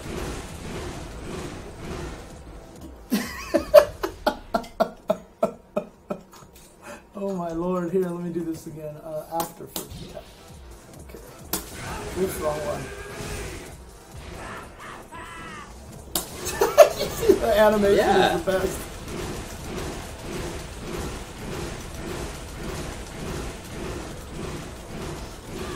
Oops, she didn't block in time. The computer didn't block properly. Figure it out, computer. You're gonna learn today. Okay, it's not gonna work. Okay. And by the way, I actually have touch button reset. Oh, come on. This thing needs to work, please. Alright, I'll do this later. But yeah. So, alright, we've got a lot of... But look at this post animation. It's so sick. I'm with you. I like it. And you obviously you can cancel that. It doesn't need to be on. Right, yeah. Oh my god. He's like the coolest. Maybe not the coolest. Maybe that's not the best word. But he is the most personality. Yeah, he has a lot of personality. That's one thing for sure. That is a crazy sweep. So that sweep is unsafe, of course, but it's not as unsafe as you might think. Okay. And the first hit is V-trigger cancelable like Fang. Okay. And keeps the opponent standing. Oh my god! I know, and it's cancelable! Wait, that's cancelable? Basically, a lot of things are cancelable. God. So down strong, that's safe. Oh, really? Is that the fierce one or the strong one? The strong one. Strong is safe, fierce is +1. What? But he's up there for a while. It's like moonsault. But yeah, down strong, down medium kick are both cancelable. That one's cancelable. Interesting. Okay. Yeah. So down strong, down medium kick. Stand roundhouse always hits crouchers. Oh really? Like I tested Shoto crouching medium kick underneath it to see if they can count. Nope, they can't get underneath it. Wow. Dang. Okay. Right. It's not even like it hits later. It just hits that hit. Yeah. It just hits. Okay. And it's a crush, and it's safe. It's from range. It's like -3 or something. You can't charge heavy punch until V trigger's activated, right? Only in trigger. Okay. So back fierce. Nullifies fireballs. Nullifies fireballs. But in V trigger reflects them. And has back fierce as a target combo. So you can do. What's the target combo? Back fierce. Oh yeah. Okay. And then forward fierce also. It launches. Forward fierce. Yeah. If the opponent's in the air, then it'll launch. Oh, it's a soft knockdown with the opponent in the air. Okay. And it seems like it's basically 0 on block. So his important combo button is strong. Stand strong. So from stand strong, you can do back fierce. Oh, link it? Yeah. It's got to be pretty close though. Oh, okay, got it. Okay, got it. Right. And on counter hit, you can do another strong, stand strong. Oh, that doesn't reach, huh? That was the fierce one, I think, which doesn't really hit the ground as well. You can do it into the strong one. Oh, the jab one. Okay, got it. Okay. Interesting. Oh yeah, I see. They all punch in different directions. Yeah. Medium one actually goes lowest. Light is mid, like medium is low, and heavy goes high. Interesting. Yeah, strong seems like it has the best range, but it does not combo from lights. Oh, gotcha. Okay, but that does. Yeah. Do you have to mash the buttons to get more hits? Or Yeah. I don't really know why you would not. Right. But maybe there's a reason, I don't know yet. Yeah. And his V skill is the parry, right? Yeah, okay. But the parry is sick, because it makes the opponent spin on the ground. And you can actually link a sweep. Wait, link a sweep? Yes.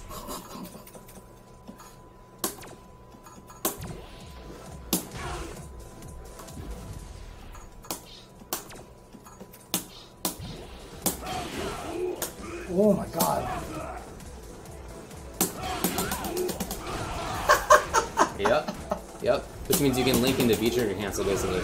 Right. And so Sleep basically... into V-trigger. Oh, like... Yep. And then whatever. can't believe that links, but yeah, it does. Okay.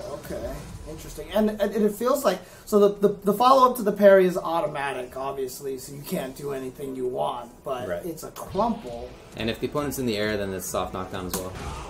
And he has a high and low version of the parry. Yeah. So, okay. And then obviously I'm in V trigger, which lets me charge my heavy punches, like so. Yep. Oh, we only have a 2-bar one, too. Yeah, I know. Oh, dang. So the first hit will knock down in V-trigger if you charge it all the way up. And then you get the... Oh, and it gets a super launch on it. Okay. Yep. So normally you just get a normal launch, but if you charge the whole thing, you get super launch, and you probably get a juggle off Yes, of that, you do. right? So, and then you notice when you're doing that, when you charge up Fierces all the way, you actually take some of your V-trigger time. Oh, yeah. Okay. Well, yeah, you have armor on that. So... Dang, that was a lot of damage. Oh, I don't think that was even max. Oh, yeah. Well, obviously you can do more, but that was literally 3 moves that just did that. And then this is a crumple. Oh, so you actually get the launch off of the crumple then. Yeah. If you get this. And then you can just get like crazy. Look at that. That was half of her life. Do you have gear on? That's so much damage. Right? You can also do down fierce to charge. Oh, okay. That was a guard crush? Yeah, all the fierces when you charge up are guard crushes, yeah. And can he get combos off of that? Oh, yeah. Oh my god, okay. Holy crap. Mad gear. Yeah, that's funny. So how does, oh my god, jump light punch is not going to hit anybody. Actually, as an air-to-air, it's pretty fast. Right, but you know what the best thing about this jump button is? Every time I see a button like this, man, every time I see a button like this, that's the first thing I think of. I'm just like, as soon as you see it, you're like, oh, I need to block, and then you get grabbed. I used to do that with T-Hawk. I remember. Remember his jumping down medium punch couldn't hit people on the ground, so I would just do that. I do remember. So, jump medium kick is his cross-up. Oh, he does have a cross-up. Wow. Okay, I was about to say, I wasn't sure if they're going to give him one. He can actually jump over himself, I tested. Oh, really? Okay. Jump medium kick, and then jump fierce is kind of a, like... Jump fierce actually can connect with the ground. It's weird, though. Oh, yeah. And jump roundhouse comes out at a really good angle. It's like dang, yeah. Okay, so that's going to be his best jump attack. And like I said, that one is going to be the one... Oh, it's too far. Oh, his command grabs do not have far range. Okay. What about EX? Nah, they're all bad. No, you're like not even close. Okay. Oh, damn, okay. That's you get a wall juggle mounts. off of that? Yeah. You can do like forward fierce into... Yeah. Oh, jeez, okay. But like, what's a good, like, jump medium kick is a good button here for like, oh god, it's jump light kick. Whoa, that's so weird. It's just so weird looking because actually, I found a setup where jump medium kick crosses up, but from the same distance, jump short hits from the front. Wonderful. Oh yeah.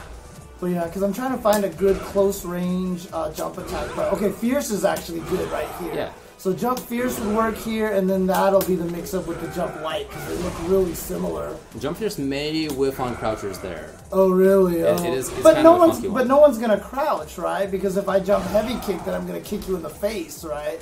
That's the whole thing. Man, you can do this early and it hits. Jeez. Okay. So as I was playing, I was streaming, and I was playing Abigail. And who did I meet on the internet but Flo, also playing Abigail? Of course. So, yeah, it's really weird to anti-air Abigail, especially with Abigail, but, like, it is pretty weird. Dude, that range is amazing. Like, from maximum range down strong, you get super. Maximum range. Maximum range. You know what that reminds me of? That's like that feels a lot like Rufus crouching heavy punch. This move? Down fierce. Yeah, I can see that. Okay. He comes over with the arm and then he pulls back. I can see that. And it has ridiculous range. You can actually counter poke. Like, I set dummy Ken to do down medium kick, and I did max range whiff punish down medium kick with Abigail, buffered into super, and it connected from that far. It's super far. Okay, not that far, but yeah. Point taken. Interesting. I don't know. This character seems kind of exciting to me. Yeah, me too. I think he's pretty sick, man. I don't know why. He seems exciting. Alright, so run. So, oh, that's why it's 2 kicks. Two kicks. If you hold it at the... Dude, that's so cool. They gave him the final fight animation. Yeah. Like, there are things that I really... So again, that trailer could have been so much better. Right, It's such a bummer. So, hold the kicks and then backdash. Oh, he can do backdash cancel. Or maybe just back. I don't remember if you can do full backdash. Yeah, just back. That's just the, So, yeah. So you can hold it and then backdash cancel. So you're not always committed. Right, okay. Mixing it up a little bit. Is this cancelable? No. No, okay. But towards pierces, yeah, okay. There you go. Yeah, so like, you saw the range on Down Strong. Down Strong is like already the party starter from that range. And I can just backdash if I wanted to. Right. You can just hold back. Oh, okay, that's cool. And it cancels in the first frame possible. So okay, that's good. Okay. So that into the punch follow up is the big old hit. Okay. Oh, well. Yeah. Can that be canceled into anything? I think that's super cancelable, but I think that's about it. Okay. Yeah. Where's my touchpad now? Then he has the overhead, which is kicks. Oh, right. Very unsafe, but it goes over fireballs. Okay. It goes under fireballs? Over fireballs. Over fireballs. So it's max screen. Like, do like maximum screen, run as fast as you can, overhead. Dang! Yeah. Okay. It's super far. Is it every button, I wonder? Yes, it is. Oh, dang, yeah, okay, so it doesn't control it. Okay, okay. And then grab, just regular grab. Like that, right? But the range is really small. Oh, okay.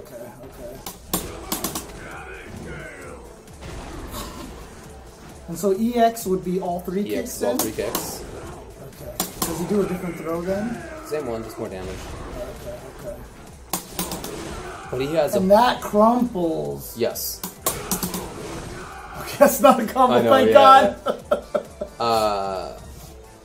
Just do EX run. Just do EX run, let him run. Oh. It's hits. It does but hits it doesn't and combo, steps. huh? No. Interesting. Does that last punch crumple again? Yeah. Okay, yeah, it's just the punch, the normal.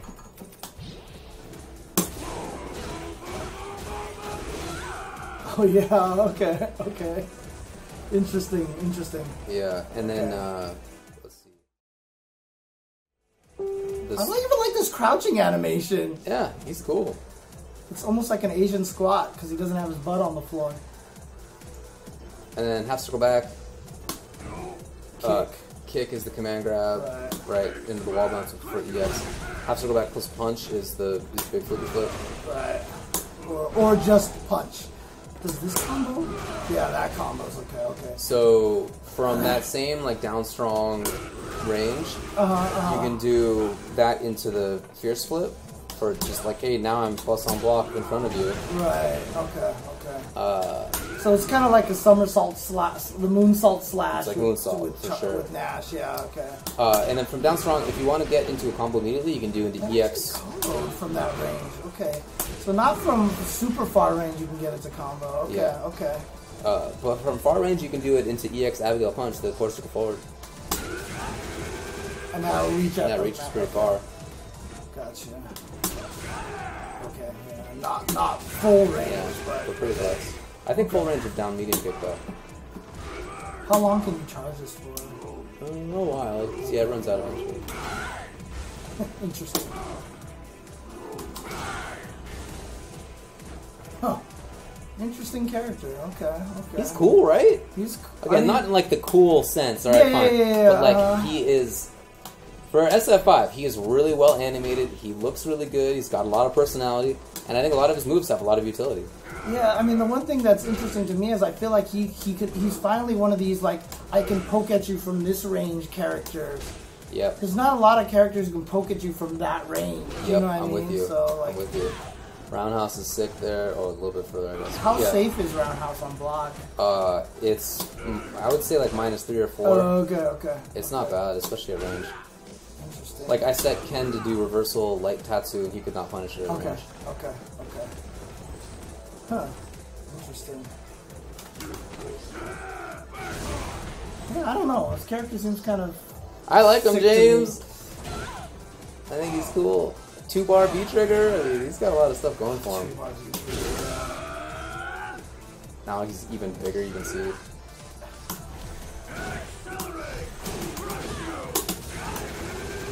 Man, that's just a lot of damage right It there. is. Holy crap. And then that means if I parry and I get the crumple, I essentially get the same combo with full launch like this into that. So how much would that damage do? I'm not sure. That's a good question.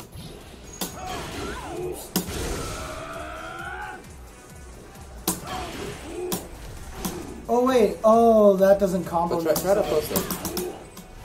What's that? Yeah, no. You definitely can't charge, but can you just do regular? Okay, they were smart about that. Can you just do down tips? Yeah, you can. Okay, that's cool. Okay. They timed that right, so that... But you notice how long his V-trigger timer is? It's not even like the same length as the 2-bar. Right. Okay.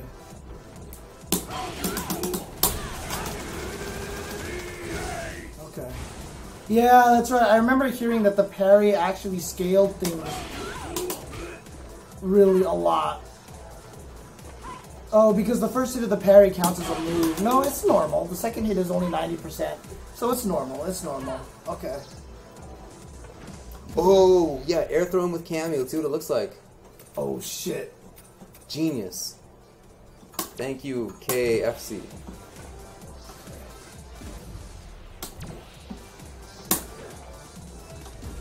You know, I don't think I've ever landed that. I think since the 2.1 patch, I don't think I've played this. I haven't either.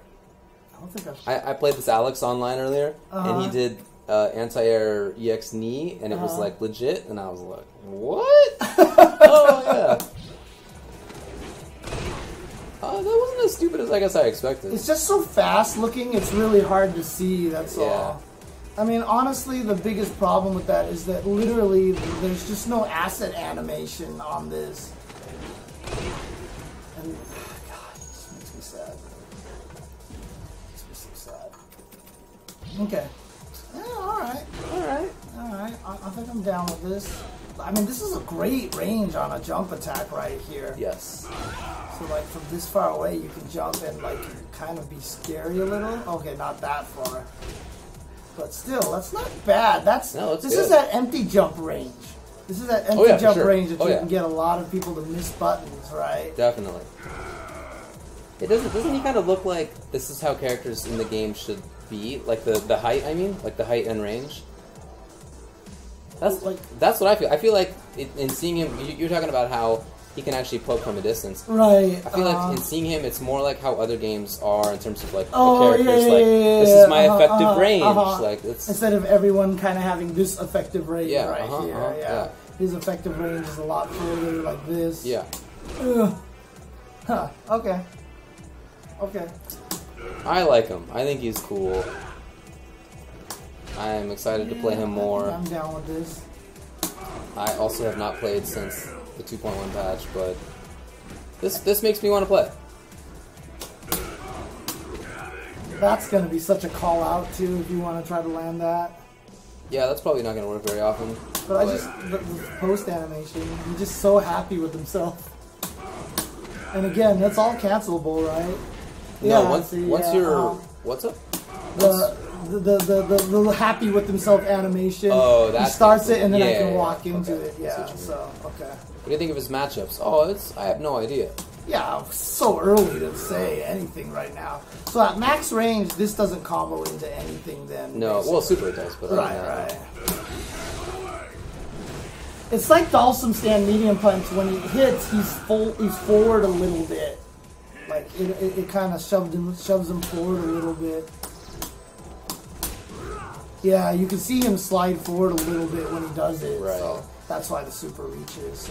So this is a great move just to do that with OS. Basically. That actually happened in my match versus Flo. We both tried to do it, and he got to me first, obviously, because it's Flo. Right. And he got me. I was like, no, I was doing that same thing. Okay. I like this. Well, yeah, very hard to know how good he is, really. I feel like he has a lot of tools that are going to be strong. Right. I can see a lot of strength in what he has. But What's the how is it going to combo come out in off practice? of I don't know. I just did the heavy one. Yeah. Because the heavy one punches up. Yeah, that, or I think down fierce does the same thing. That does a lot of damage. Yeah. That's 300 damage right there on somebody. Oh, yeah. And that was only one bar, so yes. if I did this... Oh, it misses because that... Yeah, wait. I think Maybe you I can can make it aim work, it. Yeah. No, you can't. Okay, I'm trying with a different button combination. No, but I think it's possible to do. I think right. if you do Probably down if you fierce, do down heavy yeah. punch, yeah. Ooh. Oh, no, I thought it worked. Trying to do it later. Oh, maybe it just doesn't work. I don't know. Okay. So anti-air's stand jab is super good. The range, excellent. Stand jab. Oh God, yeah. Like you're gonna hit people out of the apex of their jump automatically. Yeah. That hits people crouching too. Well, yeah, like that. I love this. It's a little jab noise. Yeah. I mean, see, this is a legit anti-air jab that at least makes sense Definitely. to me. You know what I mean? Down fierce looks good. Down strong. Yeah, right. Oh, and it's a knockdown. Yeah, it's a knockdown. Yeah, you can. So. You can do flippy flip. Do the fierce flip. Okay. Or maybe it's strong flip. It definitely works. At the height, yeah. at the very, very height, it works. Okay, EX one works as well. Can you juggle after that? Yeah. Okay, this guy, damage. I know, right? Like he's got a lot of stuff. Yeah. Okay. Oh, that's always gonna hit too. Did you see that? What was it? I just did the light one and you get the juggle off of that. Can you do? No, he's there forever. No, I want to do Oh, that's a good question. You probably can with strong because he moves himself forward. Right.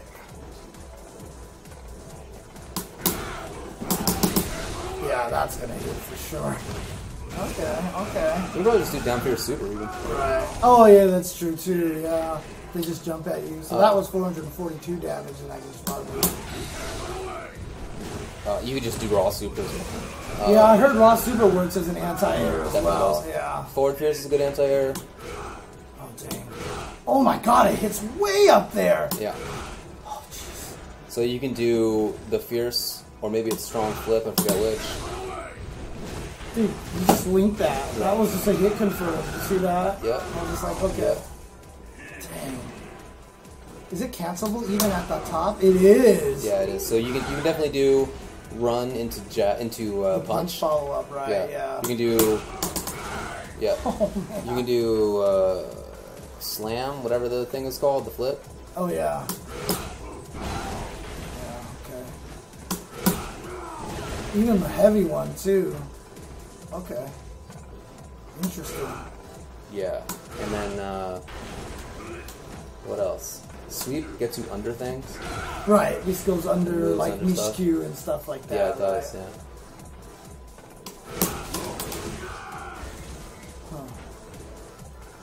I know people don't want to hear this, but I totally want to play this character. Why not?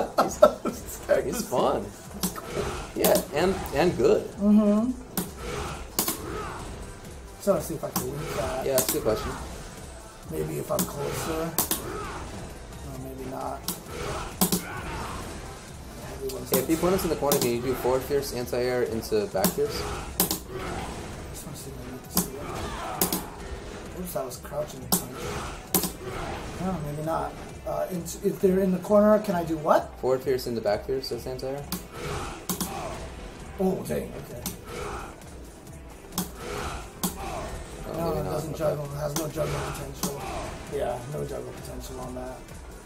Okay, I'm just trying to see what else I can link into if I want it. Maybe I could just do, like...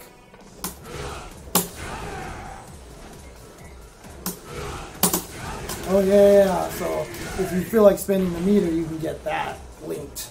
You know, you don't even need to cancel. Oh, okay, not for max range. Okay. And like a lot of these anti-airs are things that work at ranges where you don't have to worry about whether like Nikali delays his dive kick or not. Right? Like a lot of other characters play anti-air, it's a mix-up. But for me, you're just sweeping the whole sky. Right, even with this, yeah, even with that. Interesting. Okay, I like it. I think he's going to be strong. I don't know how strong, but I do think he's going to be strong.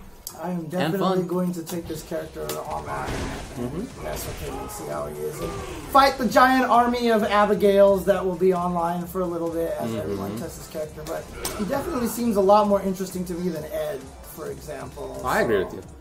Colleen I kind of thought was cool, but Ed was weird. Like, he was definitely more of an experiment on, like, commands. Yeah. You know what I mean? So...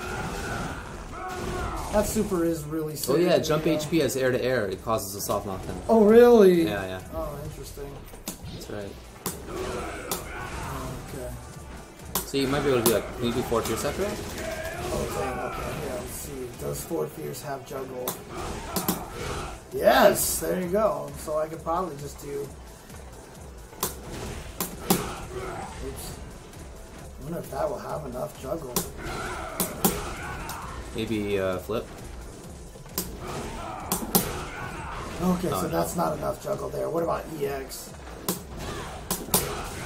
It just doesn't hit high enough, so let's try flippy flip. Runs out. Oh. Whoops.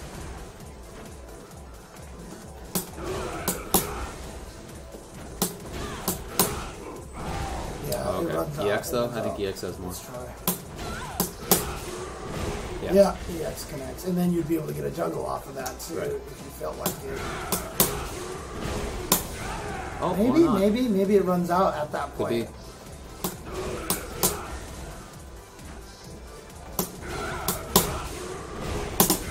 be. Yeah, it runs out. Interesting. Okay. Jump fierce anti-air or air to air. Forward fierce run then punch follow. Okay, so just basically. That, right? Yeah. Interesting, okay. So, boom, there you go. Cool. Okay.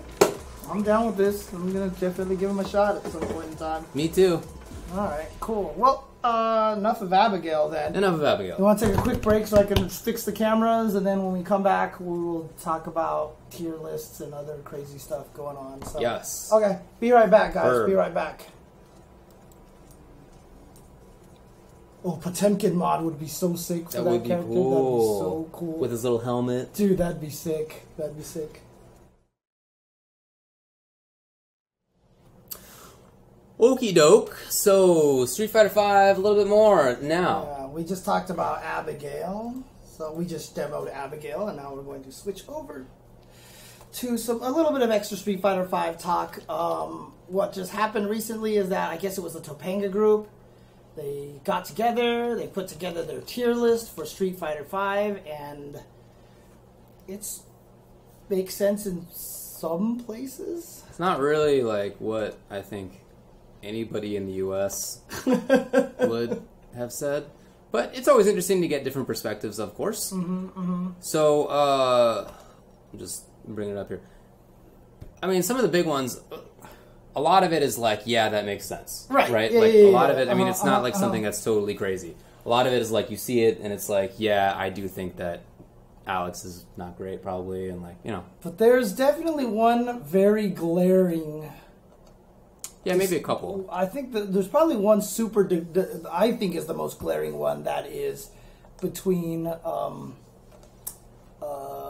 are you still unable to get it? It's just loading. I don't know what to tell you. It's been loading this entire time. But the biggest one, of course, that I think U.S. and Japan would have a definite difference in what they believe, and that is definitely Laura's placing in the tier list. Jeez, I don't know what the deal is with Twitter.com right now. Okay, fine. I finally got it. Okay. Yeah, here it is. So in all that time, I got it in the same amount of time. I don't know what the deal is over there. Anyway. Okay.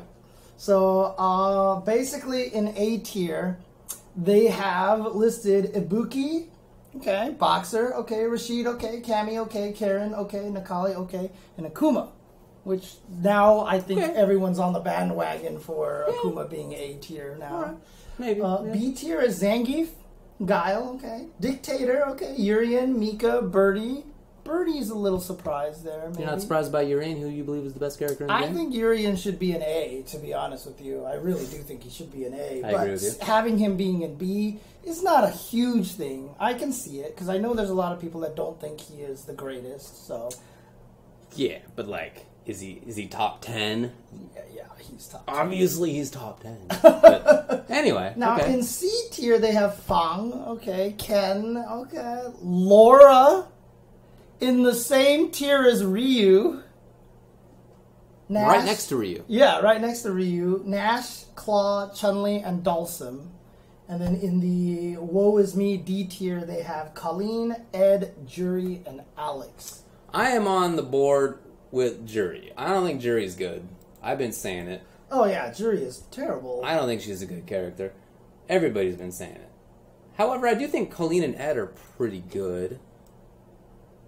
Oh, you got it up there, hey. Actually, let me do something else here. Let me redo this again. Yeah, probably for the best. Yeah, I think Ed seems good, right? I think he's not necessarily D tier. Whoa! Oh, check that out. Okay, that fixed himself. There we go. Boom. Bam. Boom. Right here, baby. Technology. Yeah, I feel like Colleen and Ed should probably be higher, but I don't know. I mean, I've always thought that the bottom tier was Jury and Ryu, to be honest with you. Those I are just the feel worst. like those two are the worst. Like, I don't even think Alex is as terrible as people say he is. Well, the thing is, I mostly agree with this tier list. There's just a couple of things that I think are weird. Mm-hmm. I would really put Guile and Urian up a tier. I mean, it's like, I do think that a lot of characters are high. Like, I think there's a lot of balance. Mm-hmm. So, having that many characters in A tier doesn't seem weird to me. Right. I feel like that makes sense. Yeah, I mean, honestly, we've been talking about a top 10 forever because I feel like that's kind of an accurate range of what would be A tier. Yeah, that could be. 10 or 11 characters, honestly. Right. So that's probably what I would do. And then Laura has to be at least B. Dude, she's got to be A. She's got to be A. I mean, the only thing that nerfed her was that now you have to time the meaty elbow, so it's not a free. But she still has the damage output that, like, nobody else has. She's so good in the neutral. I mean, I really think she has a lot going for her. So, fine. If you don't believe she's A, she's B. Like, she's not C. Right, exactly. That is for sure. And So it's interesting, because, I mean, I get a lot of contention with Cammy. I've talked a lot. It's weird, because, like, this is, like, completely backwards. I know, we're in backwards land. Right, because I think Cammy is A tier free, right? And I get a lot of people telling me they think Cammy is overrated, that they don't think she's that good. Now, it happens. When you play Cammy, it feels that way. But when you play against Cammy, it's terrifying. It's like, terrifying. But, like, when you're using Cammy, you just feel like they're blocking all your stuff, and you're like, I can't open this guy up. And then when the other guy's like, why can't I ever hit a button? Like, it's weird. It's weird. You know what I mean? But I can see that. I really do honestly feel like I still think she's top 3 in the game. I mean, she's dropping a little bit lower, not because I think she's getting weaker, because I think other characters are getting stronger. Fair enough.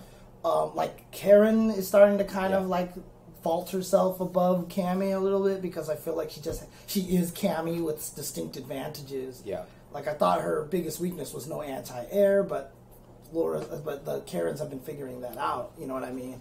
So I really honestly do feel like that Cammy is still really high tier, but I know a lot of people don't think she's overrated, So again, I don't have major quibbles with this outside of maybe 3 characters. It's just that the one of them is, like, so far out of what the lore, right? Expect. Yeah, that's what I'm saying. But did you see what Brian F. said? He's like, I want to fly Item out to Japan and drop him off until they realize how broken she is, basically. Because, I mean, it's got to tell you something that when they were in E-League, Wolfchrome beat the crap out of all of them with Laura, right? They just didn't expect her to be that strong, I think you're right. So, just between those two, Wolfcrone, Idom, let's fly Gustavo out to Japan for a little bit and blow up on some Topanga people. I mean, maybe one of the problems is that they're, I don't know, it's weird. And someone was even saying they probably wouldn't have even have thought Boxer was that strong if Iwate wasn't in Japan. Because, like, outside of Iwate, there's, like, no good boxers, so they probably didn't even know how good he was until they fought him. Yeah. Right, so... apparently they eventually moved Laura into B tier. Oh, did they? Oh, is that what they say? That's what Twitter people say. Okay. So, alright. If that's so, then again, I would rather have an A tier consisting of those characters plus Guile, Urien, and Laura. Mm-hmm. That would be my... If I made an A tier in the context of this list, I think that's what it would be. I mean, to be honest with you, the way that I have it is I literally have top 10 or top 11, whatever that top is. Then I have everybody, and then I have, like, Juri and Ryu. Like, that's seriously my tier list for this game. Because everybody in the middle, like Birdie, I mean, like Dalsum, everyone says he's not great. He made top 8 at EVO, right? I mean, like, he's definitely capable of making a top 8 at a premiere, right? F-Champ was close to beating Tokido. Right. He was one of the closest one to beat Tokido, right, in loser's bracket. Chun, MOV made it in the top 8 with them. Nash, Bonchan was one away from making it in there. I just don't feel like there really is a B and a C tier. Like, I just feel like that's just all one giant thing where Birdie, Mika, Dictator, Nash, Chun-Li, Dalsum, all those characters just kind of hang out there. And then there's just Ryu and Juri, who I just don't think can quite keep up with the rest of them. I guess I would have that separation. I feel like it's... I would keep a separation if there's, like, Dalsum, Chun-Li, maybe Fang, Nash. Like I feel like that's like a fine tier. Like that's I understand that tier. Right. They're a little weaker. I feel like it's a little bit weaker. Yeah. But they can all win tournaments. Right. All those characters can many of them have won tournaments. Yeah, but the crazy thing is it's really only those 4, right? It's just Fang, Dalsum, Chun, and Nash. That's it. It's just like those 4. Oh, I'd probably put Alex in that tier. Oh, yeah, you're right. Alex would be there too. What about Claw? What do you think about I don't know what to think about Claw right now because I haven't seen enough or played against it enough in 2.1. Right. I know he got some important buffs, better damage, better mix-ups, better frame advantage, so I don't know. Yeah, so some other people are saying they did move Laura to B, so she's no longer C. So. Yeah, okay, that's fine. Okay. Or more fine? Yeah. Maybe not entirely fine. It's not as what? As it was before, so there you go. Why is Zangief B tier? Is that because you want him to be A tier or because you want him to be C tier? I think he wants him to be A tier. Most people think Zangief. That's why I have that's why I keep saying the top 11, because for me Zangief is that weird. Like, so if you have it, so Ibuki, Boxer, Rashid, Karen, Cammy, Nikali, Akuma. All right, so then I guess I would add Guile and Urien for sure. Mm-hmm. And yeah, I guess I would do Geef. I guess that'd be my top 10. See, because I would put Laura in there, right? That's my top 10. Right, Laura as well. Right.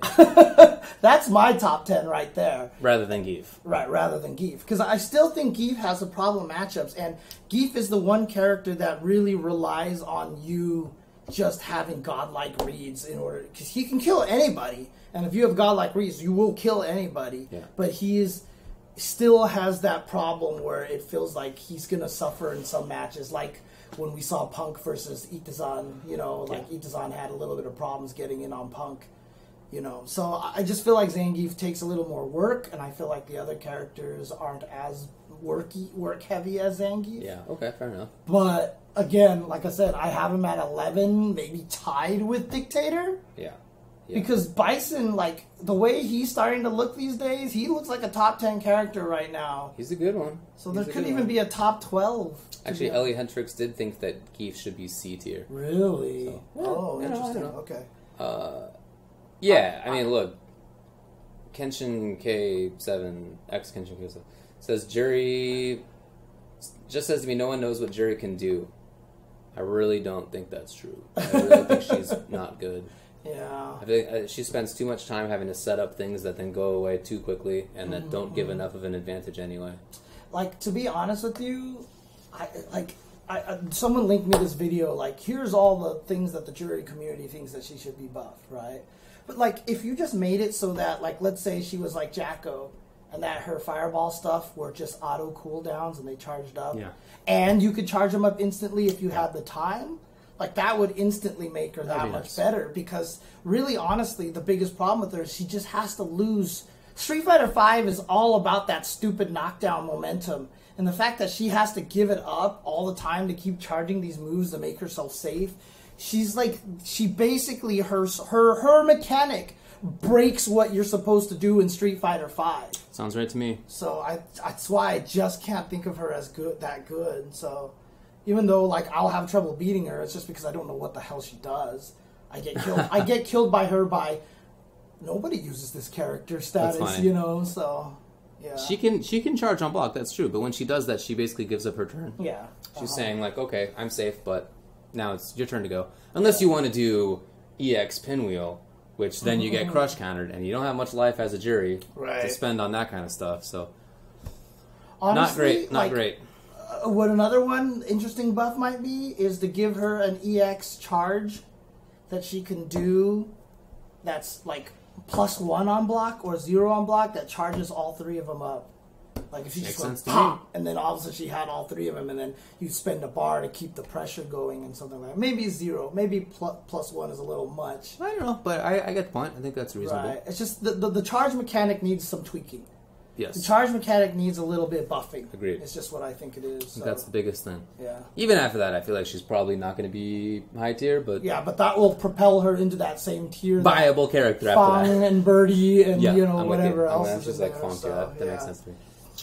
All right. Anyways, probably about it for that. Yep. Tier lists. Always interesting discussions. Yep. It's fun stuff to talk about. It's always fun to talk about. So, yeah, I know it's one of those things. Tier lists are kind of poison in a lot of ways, but it's just fascinating to talk about. So. Agreed.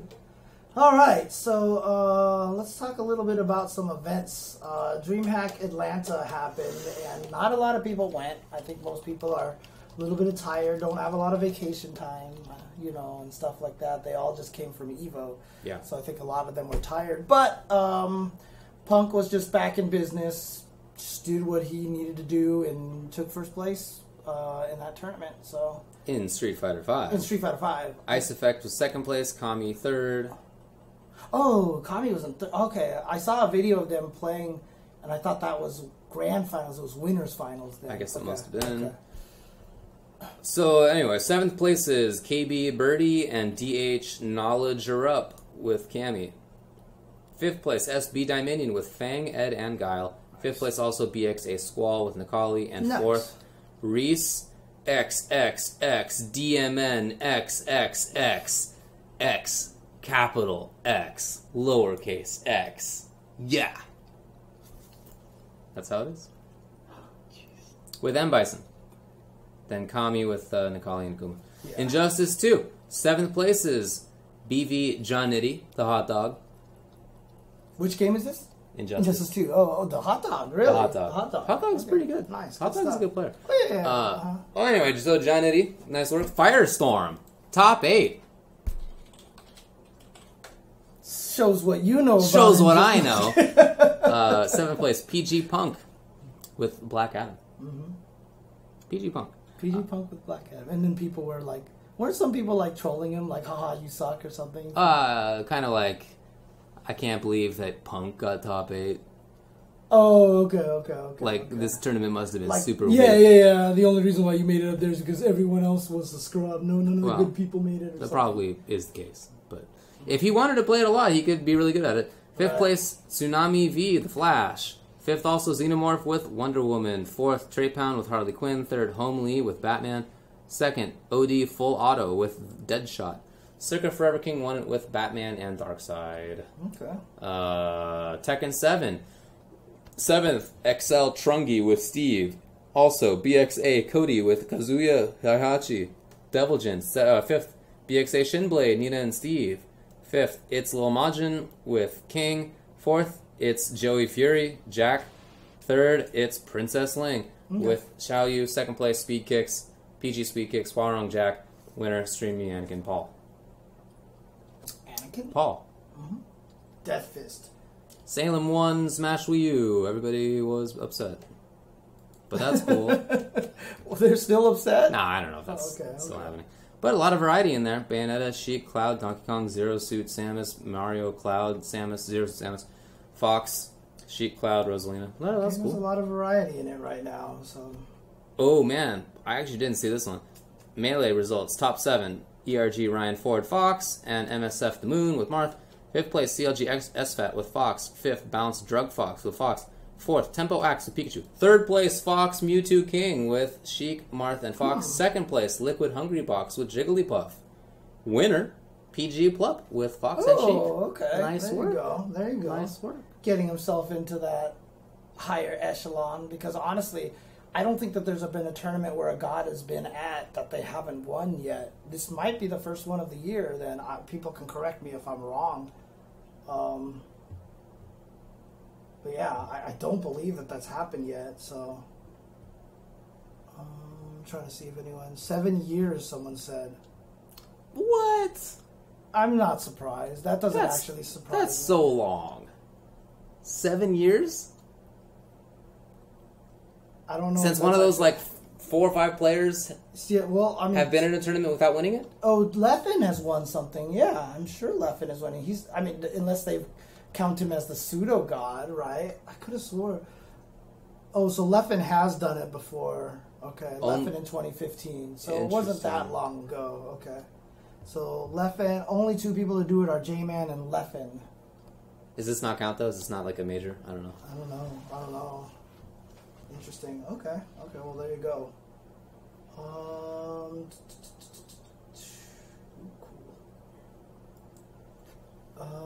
Okay. Well, there are 2 gods present at this event, Hungry Box and the Mewtwo King.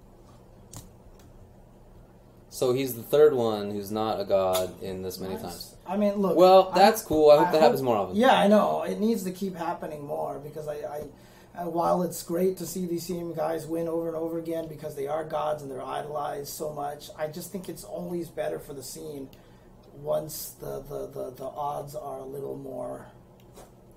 Agreed. When the results are a little less known. Opened up a little bit. Yeah. Ha, exactly. Pseudo god. Pseudo apt get god. Ah, Linux jokes. High five, James. Okay. Nice work, everybody. This weekend is going to be another big Smash tournament. Gommel, Get On My Level, is going to be this weekend, starting on Friday, Saturday, Sunday. Oh, I do like the fact that he changed his calendar so that Sunday is on the right. Okay, that's a great idea there. Also this weekend is Defend the North in New York, and I know a lot of people are going to that. That is the tournament that is put on by the Pi team in New York. Not an easy feat, because things are expensive in New York, so shout-outs to the Pi team. I know City of Brass does a lot of work for that. Hard to getting that event together, so that should be a lot of fun. But then in Asia is also going to be the Abuget Cup. Right. So that's going to be another one. That's going to be a lot of the Asian players heading out to that one. Cool. Let me see if I can get any stream information here. For Defend the North, it is going to be on Team Spooky, Bifuteki, and House of 3000. Okay. So for Gommel, it is going to be Even Matchup Gaming. Okay. And then for Abuget Cup, it is going to be... There is none here. There is none listed here. Is that a ranking SF5 or is it Premier? I think it's a ranking event. Okay. I believe this is a ranking event. But yes, that will be taking place this weekend as well. Cool. So, yeah, lots of events coming up. Of course, more will be coming shortly. But it is kind of a little bit of a relaxation period after EVO, as usually happens. Yeah. However, instead of lasting 6 months, it's kind of lasting like maybe 6 weeks. I don't even in August. I feel like there's something every week. Yeah, I know, right? It's that quick. Because before, man, after EVO was done, like back in 2002, 2003, 2004, when EVO started, like no one did anything fighting game until January again. It was even later than that. It was I feel like in 2009 it was still like that. Yeah, maybe even in 2010 it was still like that. It was. Yeah. 2009, I remember now, as soon as 2009 finished with that crazy Daigo Justin Grand Finals of Street Fighter 4, I remember saying that year, I was like, man, this is the first year I want to go home and keep playing fighting games. You know, because most of the time everyone was like, whew, okay. Yep. Now I don't have to think about this for 7 months. Let me go do something else. So, I mean, back then it was also a lot easier to relax and stuff like that with fighting games. Like, that's why it was, like, so much easier to play because, one, there was only, like, 1 or 2 games that you really concentrated on. Yeah, and they were the same games every year. Yeah. And we were not fancy enough to really advance the meta very far, like, per year. So, like, you could take off half a year and come back, and it's like, yeah, you just, as long as you remember how to roll cancel, like, fundamentals are fine, exactly. It was such a different time. Nowadays, it's like you can't even afford to take a break at all. It's frightening. Yeah. It's frightening now, so... Abigail apparently is on Advanced Guard TV. Advanced Guard TV. Okay, so not even Twitch.tv, or is it Twitch.tv/Advanced Guard TV? Okay, there it is. Twitch.tv/Advanced Guard TV. Yep, you cannot take too much of a rest, and things are different anyway. So many new games. Even if we were not like figuring games out as quickly as we do today, companies are putting out new characters. They're putting out new games so quickly. Like, if you took the last 6 months off from SF5, and you come back, and now there's Abigail, and Ed, and Colleen, and Akuma, and characters have been changed anyway. Right. You come back, and what is all this? It's the scariest thing, because, old guys like me and Vi have always talked about how when you played at Southern Hills Golfland while you were waiting for your turn again on the tokens, what did you do? You went and played other fighting games, so that's how come we had that's why we were so good at all the different fighting. Right now, I am playing more fighting games than I ever have in my entire life at one time right now. Because literally right now, if I chose to, I could play a different fighting game Monday through Friday out of the day of the week for every game that I'm trying to learn right now. All strong, interesting games. Also, it's Injustice right now. I just picked up Uniel. I'm learning Tekken. I'm playing Guilty Gear, and now I want to play Street Fighter V again with Abigail. So I have 5 games. Like, these are not even just like 5 games that I'm just dabbling in. Like, these are 5 games that I legit want to be good at to the point where I can play with friends and be competitive. You know what I mean? And so it's like, it's the craziest time. And I feel like I miss it because the other thing, too, is I got Splatoon 2. So I'll be playing that at night as well. So I've been playing Splatoon 2. And that, on top of everything, means I don't have time to play Zelda anymore. I'm grinding Hearthstone now because I need a Blizzard game to spend my time with. So well. I definitely need help. There's just too many games, man. Like, I'm sad that I literally have dropped KOF. Like, that was a game that when it came out, I was like, this is fun. I really want to learn it. Did you see that geese combo today? Dude, that's like cool? It's one of the best combos I've seen. Like, it's so cool looking. Period, yeah. That game has a lot of good stuff going for it. Oh, man. But yeah. Have I ever tried HOTS? Yes, and I didn't like it. Which of the 3 do you like the best? Heroes of the Storm, Dota, or League of Legends? I guess League, but it's probably so different now because I haven't played it in years. Yeah, it's true. Yeah, and then I'm not even playing any KI anymore, so I've like totally lost everything in KI. I played a little bit of Eagle, not much. Yeah, I missed the game. There's a lot of fun in that game. It's a really fun game. And Marvel's gonna come out again in a month and a half. And then Dragon Ball's gonna come out. And not to mention Ultra Street Fighter 2 with the new Shinakuma being in the game, because that just even more makes it. Why did they make this game exist? Important. Although the way to pick him is actually kind of cool. So wait, no, I don't know anything about this. Shinakuma's now in the game? Yeah, he's a hidden character in the game. So basically, you go to Ryu, you pick color 1 and then cancel. Then you go to Ken, you pick color 9 and then cancel. And then you go to, I think it's Sagat, you pick color 8 and cancel. Then you go to Bison, you pick color 7 and cancel. And then you do something, and then you get Shinakuma. All right, so what's his shtick? He's the double air fireball, and like his red fireball drains like 40% all by itself.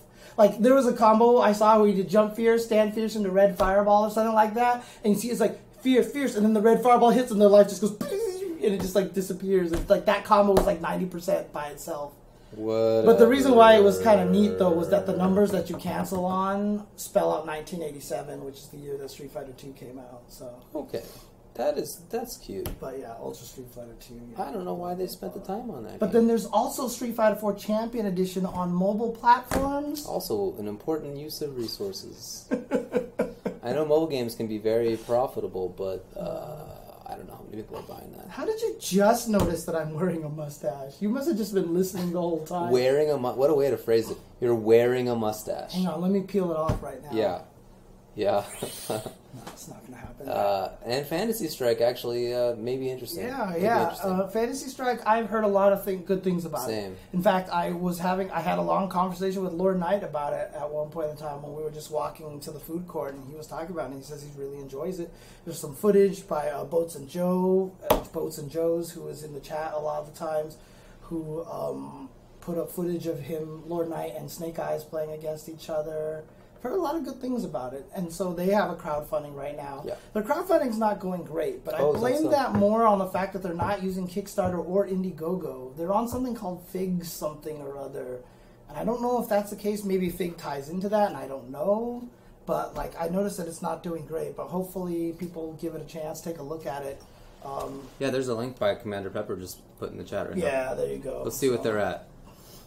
Whew, that is a weighty goal. They're looking for $500,000, and they're currently at $66,000. $500,000 is like a reasonable amount of money to spend to make a solid indie fighting game. It's less. Hey, we need proof of concept that everybody is in this, so that we'll find another backer, which is a lot of games do. This one literally is, I think, trying to get funded by this Kickstarter. So that's difficult. But they have less than 30 days left. And they're only basically 1/6 of the way there.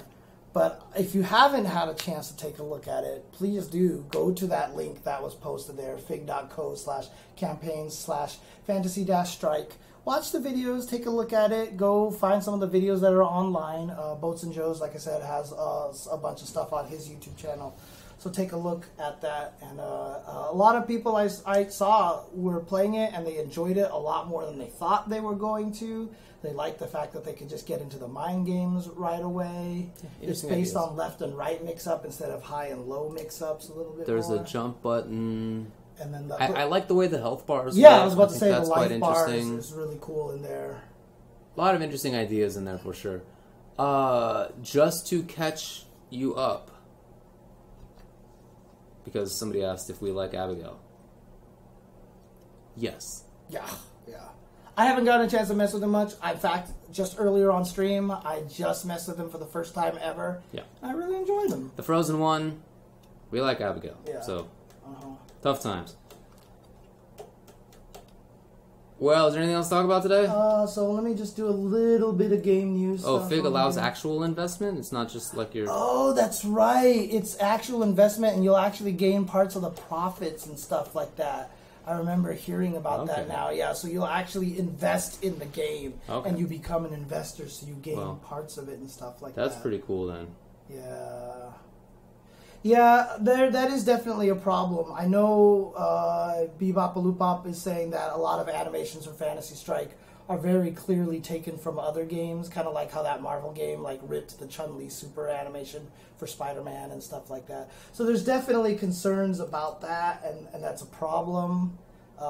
Hopefully, with budget, they'll be able to change it and try to make some of their own animations, right? So, because the thing about it is, there's something apparently called rotoscoping. I was talked to this about from Gilly. Gilly, of course, is an animator who also said anyone who thinks that the Marvel animations are being stolen from, like Gamora and She-Hulk, their animations are the same and all the stuff like that.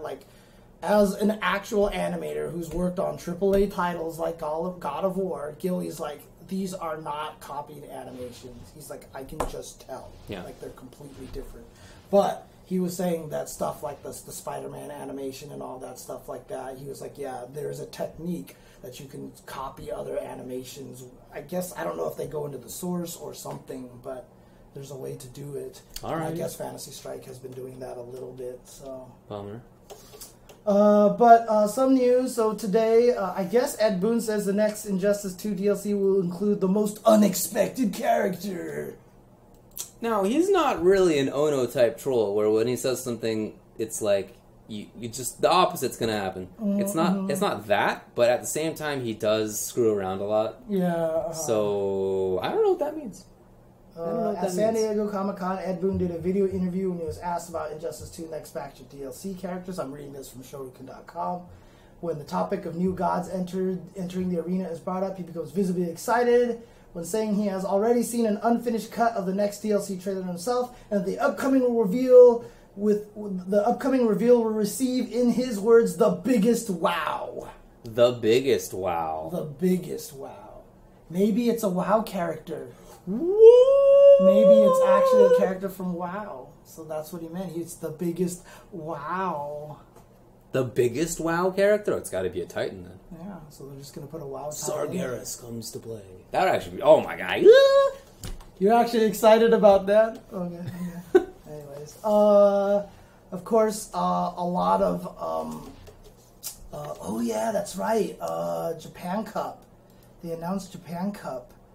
Let me see if I can get... But it's on a weekend where there's a ton of events, if I'm not mistaken.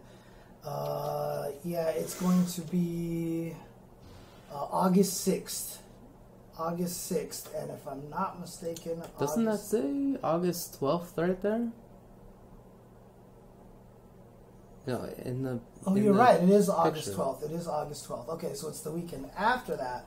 August 12th is the weekend that also has Super Smash Con, Summer Jam 11, Furiatica in in Costa Rica, VS Fighting 7, the Ryukyu Esports Festival, NYG 12. Yeah, and the Pasadena Regionals is happening there. Okay, well, a lot of stuff going on that weekend, but Japan Cup is going to be a premier event, and it's going to be run by the Shinobiism group, so that's actually pretty cool. That's the replacement of the Tokyo Game Show event that used to be there. Indeed. So. For all of the Blaze Blue Central Fiction updates, the next patch, I know there's patch notes, and then there's move lists for Jubei that have appeared. I just gotta wonder, are they gonna do something where Jubei's gonna come out and say, I'm only gonna fight at half strength? Because I think he's like supposed to be like invincible, right? And if that's the case, I hope Morty doesn't do what he did, in the past, and like his characters that are supposed to be strong just like kill everybody. So, I hope he understands the value of balance in the fighting games. We'll see. We'll see. But I don't think that character looks cool at all. I like cats. Now, that's true. I did not always. But there's nothing about that character that says to me, I'm a badass. But I think the thing is, because you haven't played like the story modes and stuff like that, that's right? True. I think that's the appeal. Like once you play the story modes and he does badass shit. But like, look at him. He's just a cute cat. He's kind of cool looking. Is he? I think he looks kind of neat. He's a cat with an eye patch. Whoa. I mean, my favorite character in Samurai Shodown 2 was Jubei. Right, and he's Jubei Yagyu, Well, yeah. Yeah, so like it's okay. That didn't. I'm not one for lore. I say a minute and a half after coming up with Sargeras, but that's different. Oh man! All right. That's true. His wife is 9. Yeah. I guess that's allowed in that universe. I don't know. Whatever.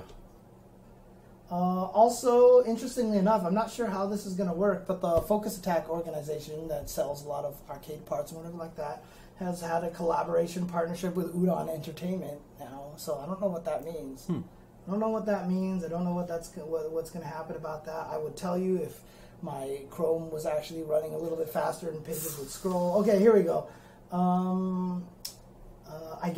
I see. They're going to start selling comics, manga, art books, and posters. Wow, and stuff like that. all right. Yeah, okay, cool. Go Focus Attack. Nice work out there. Good stuff. The Level Up crew has just recently announced that they teamed up with the 2GG group, and they're running an event that's coming up. It's going to be the 2GGC SCR Saga. Oh, okay. So it's like a pre-SCR event that's going to be on August 9th through 20th at the Esports Arena. 19th through 20th. $5,000 pop bonus. So SCR obviously is not going to be at the Esports Arena this year. It's going to be at the Anaheim Convention Center. Right. And so this little pre-event is going to be taking place on August 19th to 20th, and this one will be taking place at the Esports Arena. Cool. So they're going to have Street Fighter 5, Tekken 7, Injustice 2, Guilty Gear Rev 2, and Super Smash Bros. Wii U. So there you go. Alrighty. So, yeah, no, honestly, everyone's super happy that SCR is not going to be at...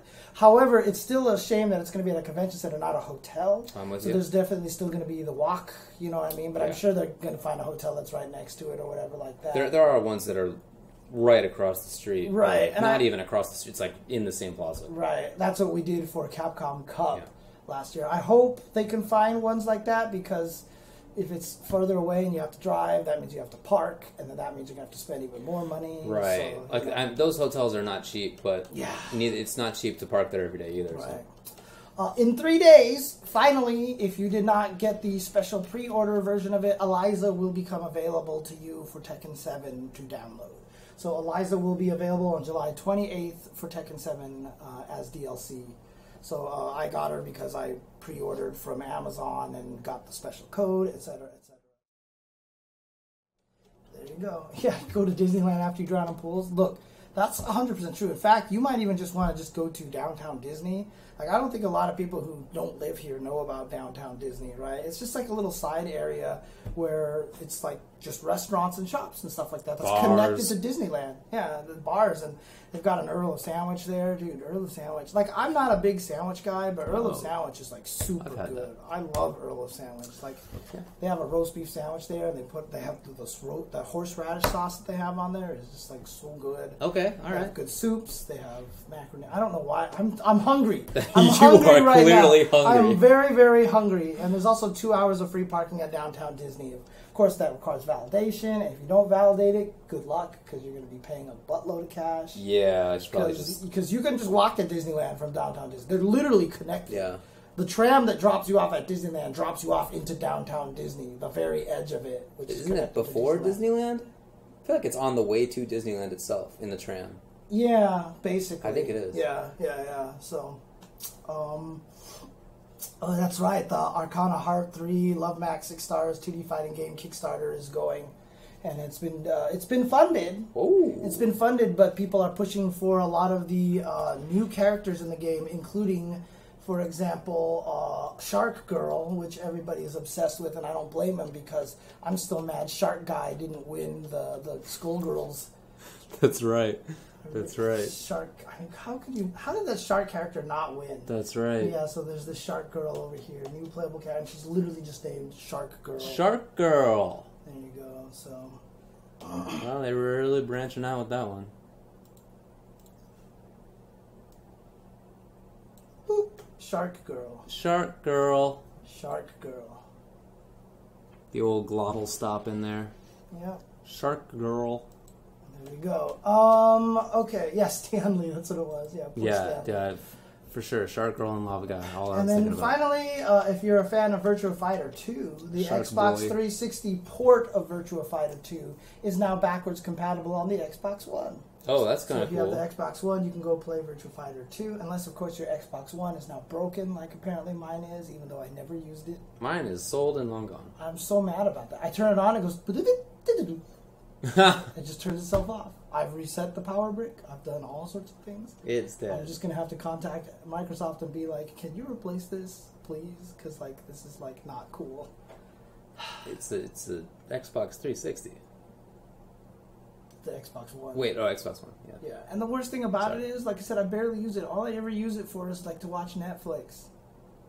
Just because, like, the Netflix on there, the Wi-Fi on the Xbox One is stronger than the Wi-Fi on my TiVo box. That's funny. So a lot of times when I actually watch Netflix on my TiVo box, it does that thing where it looks clear, and then all of a sudden it, like, changes to lower resolution. That happens less on the Xbox One. And I use it to watch Twitch every once in a while, and it's my Rock Band machine, so I can't play Rock Band machine. Right now. Can't play Rock Band right now. I'm mad. Stupid Xbox One. I didn't do anything with it, and it's broken. Microsoft, God. It done been broken, James. As a platform. They are good with console repairs, as ACAR says. They've had lots of practice.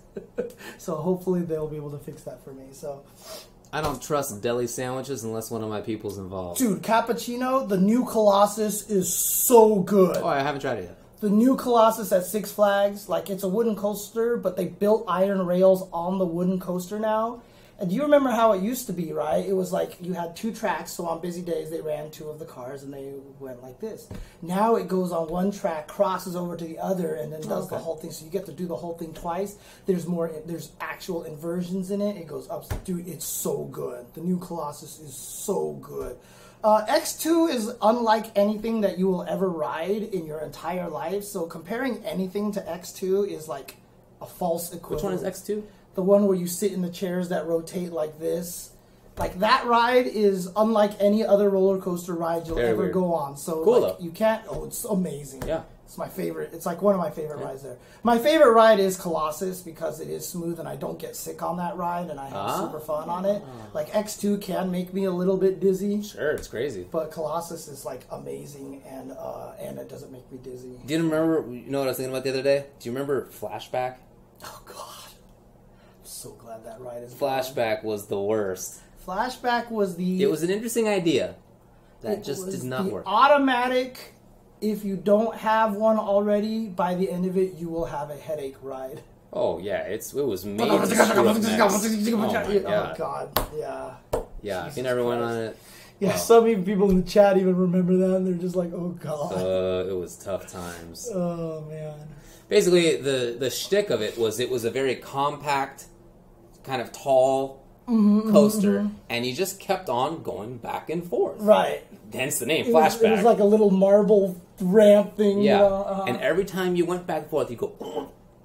But then the problem is, like, every time you turn this way, they would do this thing where it swerves around this way, like this, but it was the least smooth roller coaster that you have ever ridden on in your life. Every flip was terrible. So every time you went on the loop, and the whole things with the things, as your head would just basically go bam, bam, bam, bam, bam, bam, like bam, they bam. they clearly knew it was a problem. So they made it so that the like harness is like here. It's like in your body, but like also on your neck. Right. Because otherwise you would just probably die. Like, just ruin your neck in an instant.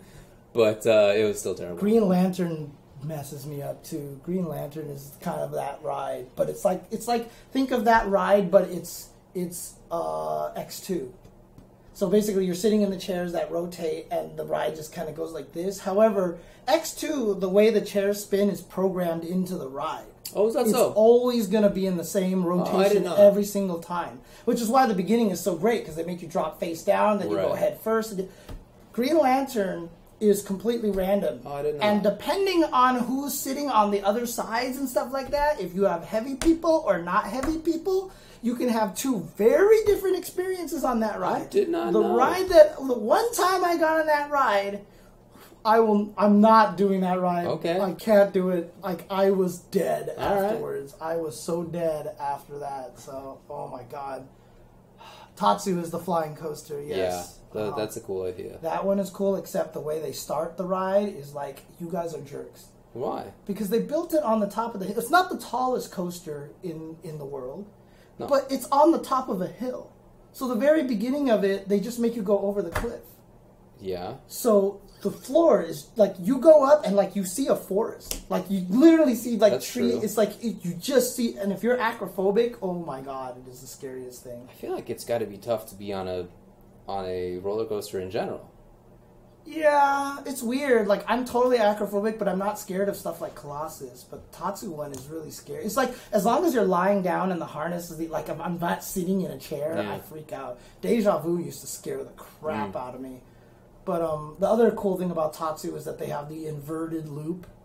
So basically, most roller coaster rides, you feel like you're getting pushed away, and then all of a sudden it does this thing where you're like facing down and you go this way, and so all of a sudden you feel the G-forces, you're like being pulled this way, and then all of a sudden you just get sucked back into the chair, and it's like the craziest thing. So, oh man. Yeah. Anyway, I love Six Flags. Okay, I am like, of course, Six Flags. Like, I used to have an annual pass. I used to go like impressive most of the time, like for like 5 or 6 years. You braved the gang wars. Yeah, I love that thing. So, well. Yeah, actually, my best friend lost his car keys off of Scream. We had to wait until the park closed to go and get it. There's one of those coasters, I forget which one, has like a little grate to catch things. Yeah. I forget which one it is, but like whenever you go by it, you can see people have lost stuff. And you can see it. Superman is good now. Superman is actually better now. I haven't been there in a long time. They changed it so you go backwards. So you get launched this way now, so you actually feel it a lot more. That makes sense. So you're getting pulled away from the chair instead of being pushed into the chair, so it feels like nothing. And then happens. as you're coming down, you're actually seeing it. Then you come down, you actually I can see that forward. being better. So it's actually better now. Superman is actually much better now than it was. But yes, before when you went up and you barely reached the Superman that was up there. Yeah, Superman. No, trust me. Yeah, Superman, I never went on. But now I actually like it now. Okay, fair enough. And then they put Lex Luthor on the side of Superman. It's one of those drop coasters. Oh, I haven't been on it. So Lex Luthor's Drop of Doom, where you just go up, and you're just going up, and you're going up, and then you see like Goliath, and then you see like Goliath, and then Goliath disappears off of your view, and you're like, is this stopping? And you're going up, and you keep going up. Oh, and yeah? Like, this How tall is it? Dude, it's as tall as basically the top of Superman. Oh, okay. And I haven't been on it. then they just drop you. It is the craziest thing. Cool. Oh, man. Okay. Sorry, totally. No, I don't think there's much else to talk about anyway. So Splatoon 2 is cool. I'm happy. I'm happy. Although, I will admit one thing, though. There's something very, very weird about Splatoon now in that, one, I believe the jump button got switched to another place because I keep hitting the wrong button to jump. But I miss having the screen on my controller. It's a one-screen game now. Remember the map used to be down there. I used to look at the map all the time and see where everything was happening. But now you have to hit a button, the map comes onto the screen, and then you got to push it to go away. Oh. And it's really, it's inconvenient. I don't like it, but I don't think there's any choice now because it's not a two-screen system anymore. So it's actually unfortunate. I wish they had like a little mini-map in the corner or something like that somewhere. That's the only thing. Is it an easily accessible button that gives Yeah. It's just the X button, which I swear used to be jump, because I'll be running and I'm like, time to jump, map, and I'm like, I can't fucking see anything anymore. So, but yeah, I think that so jump indeed was moved. Okay, so it's not just me that I was having a problem with that. Yeah, see, X used to be jump, now it's the map. Okay, so I'm not mistaken on that, because like I said, I'm like swimming along, and I'm like, time to make this leap, map, and then I just fall into the water and die. That sucks. Yeah, but it's fun. It's fun. It's really it's Splatoon again. It's a good game, I'm sure. It's fun. It was the first one. I liked it a lot. Mm-hmm. I have yet to have bought a Switch. I thought you were gonna pick one up from. We just have been lazy about it. Oh, okay. And I haven't even been here. I've been mostly traveling over the last 2 weeks. So. That's true. Soon. Okay. All right. Well, I don't have anything else to say, so I think I'm good. Cool. Yeah, I guess I am good as well. Okay. Sounds good. Thanks, guys, for tuning in. If you guys like all of our stuff, definitely we have got donation links down here. You can also subscribe to us. If you have the Amazon Prime and you haven't refreshed it or used it or anything like that, you can use that to subscribe to us here on UltraGen TV. Do you know who I subscribe to via Amazon? Mm-mm. My Amazon account? Who? Ultra David? UltraGen TV. Oh, do you really? Oh, I nice. do. Okay. I think I do too. Self-referential. Yeah. I think I tried to do that with myself as well, but I don't think I could do it because I'm in this weird permanently subscribed status. So I had access to everything and I could mod it and all these things like that, and I don't have to pay or something like that for it. So I tried to subscribe to my own channel, jchensor, but I don't think that works or something. But in any case, yeah. See, there you go. Broken Arms Gordon has done that now. High five.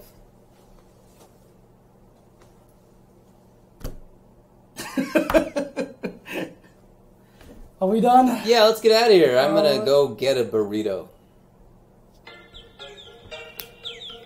You tell him, Birdie. Peace out, everybody.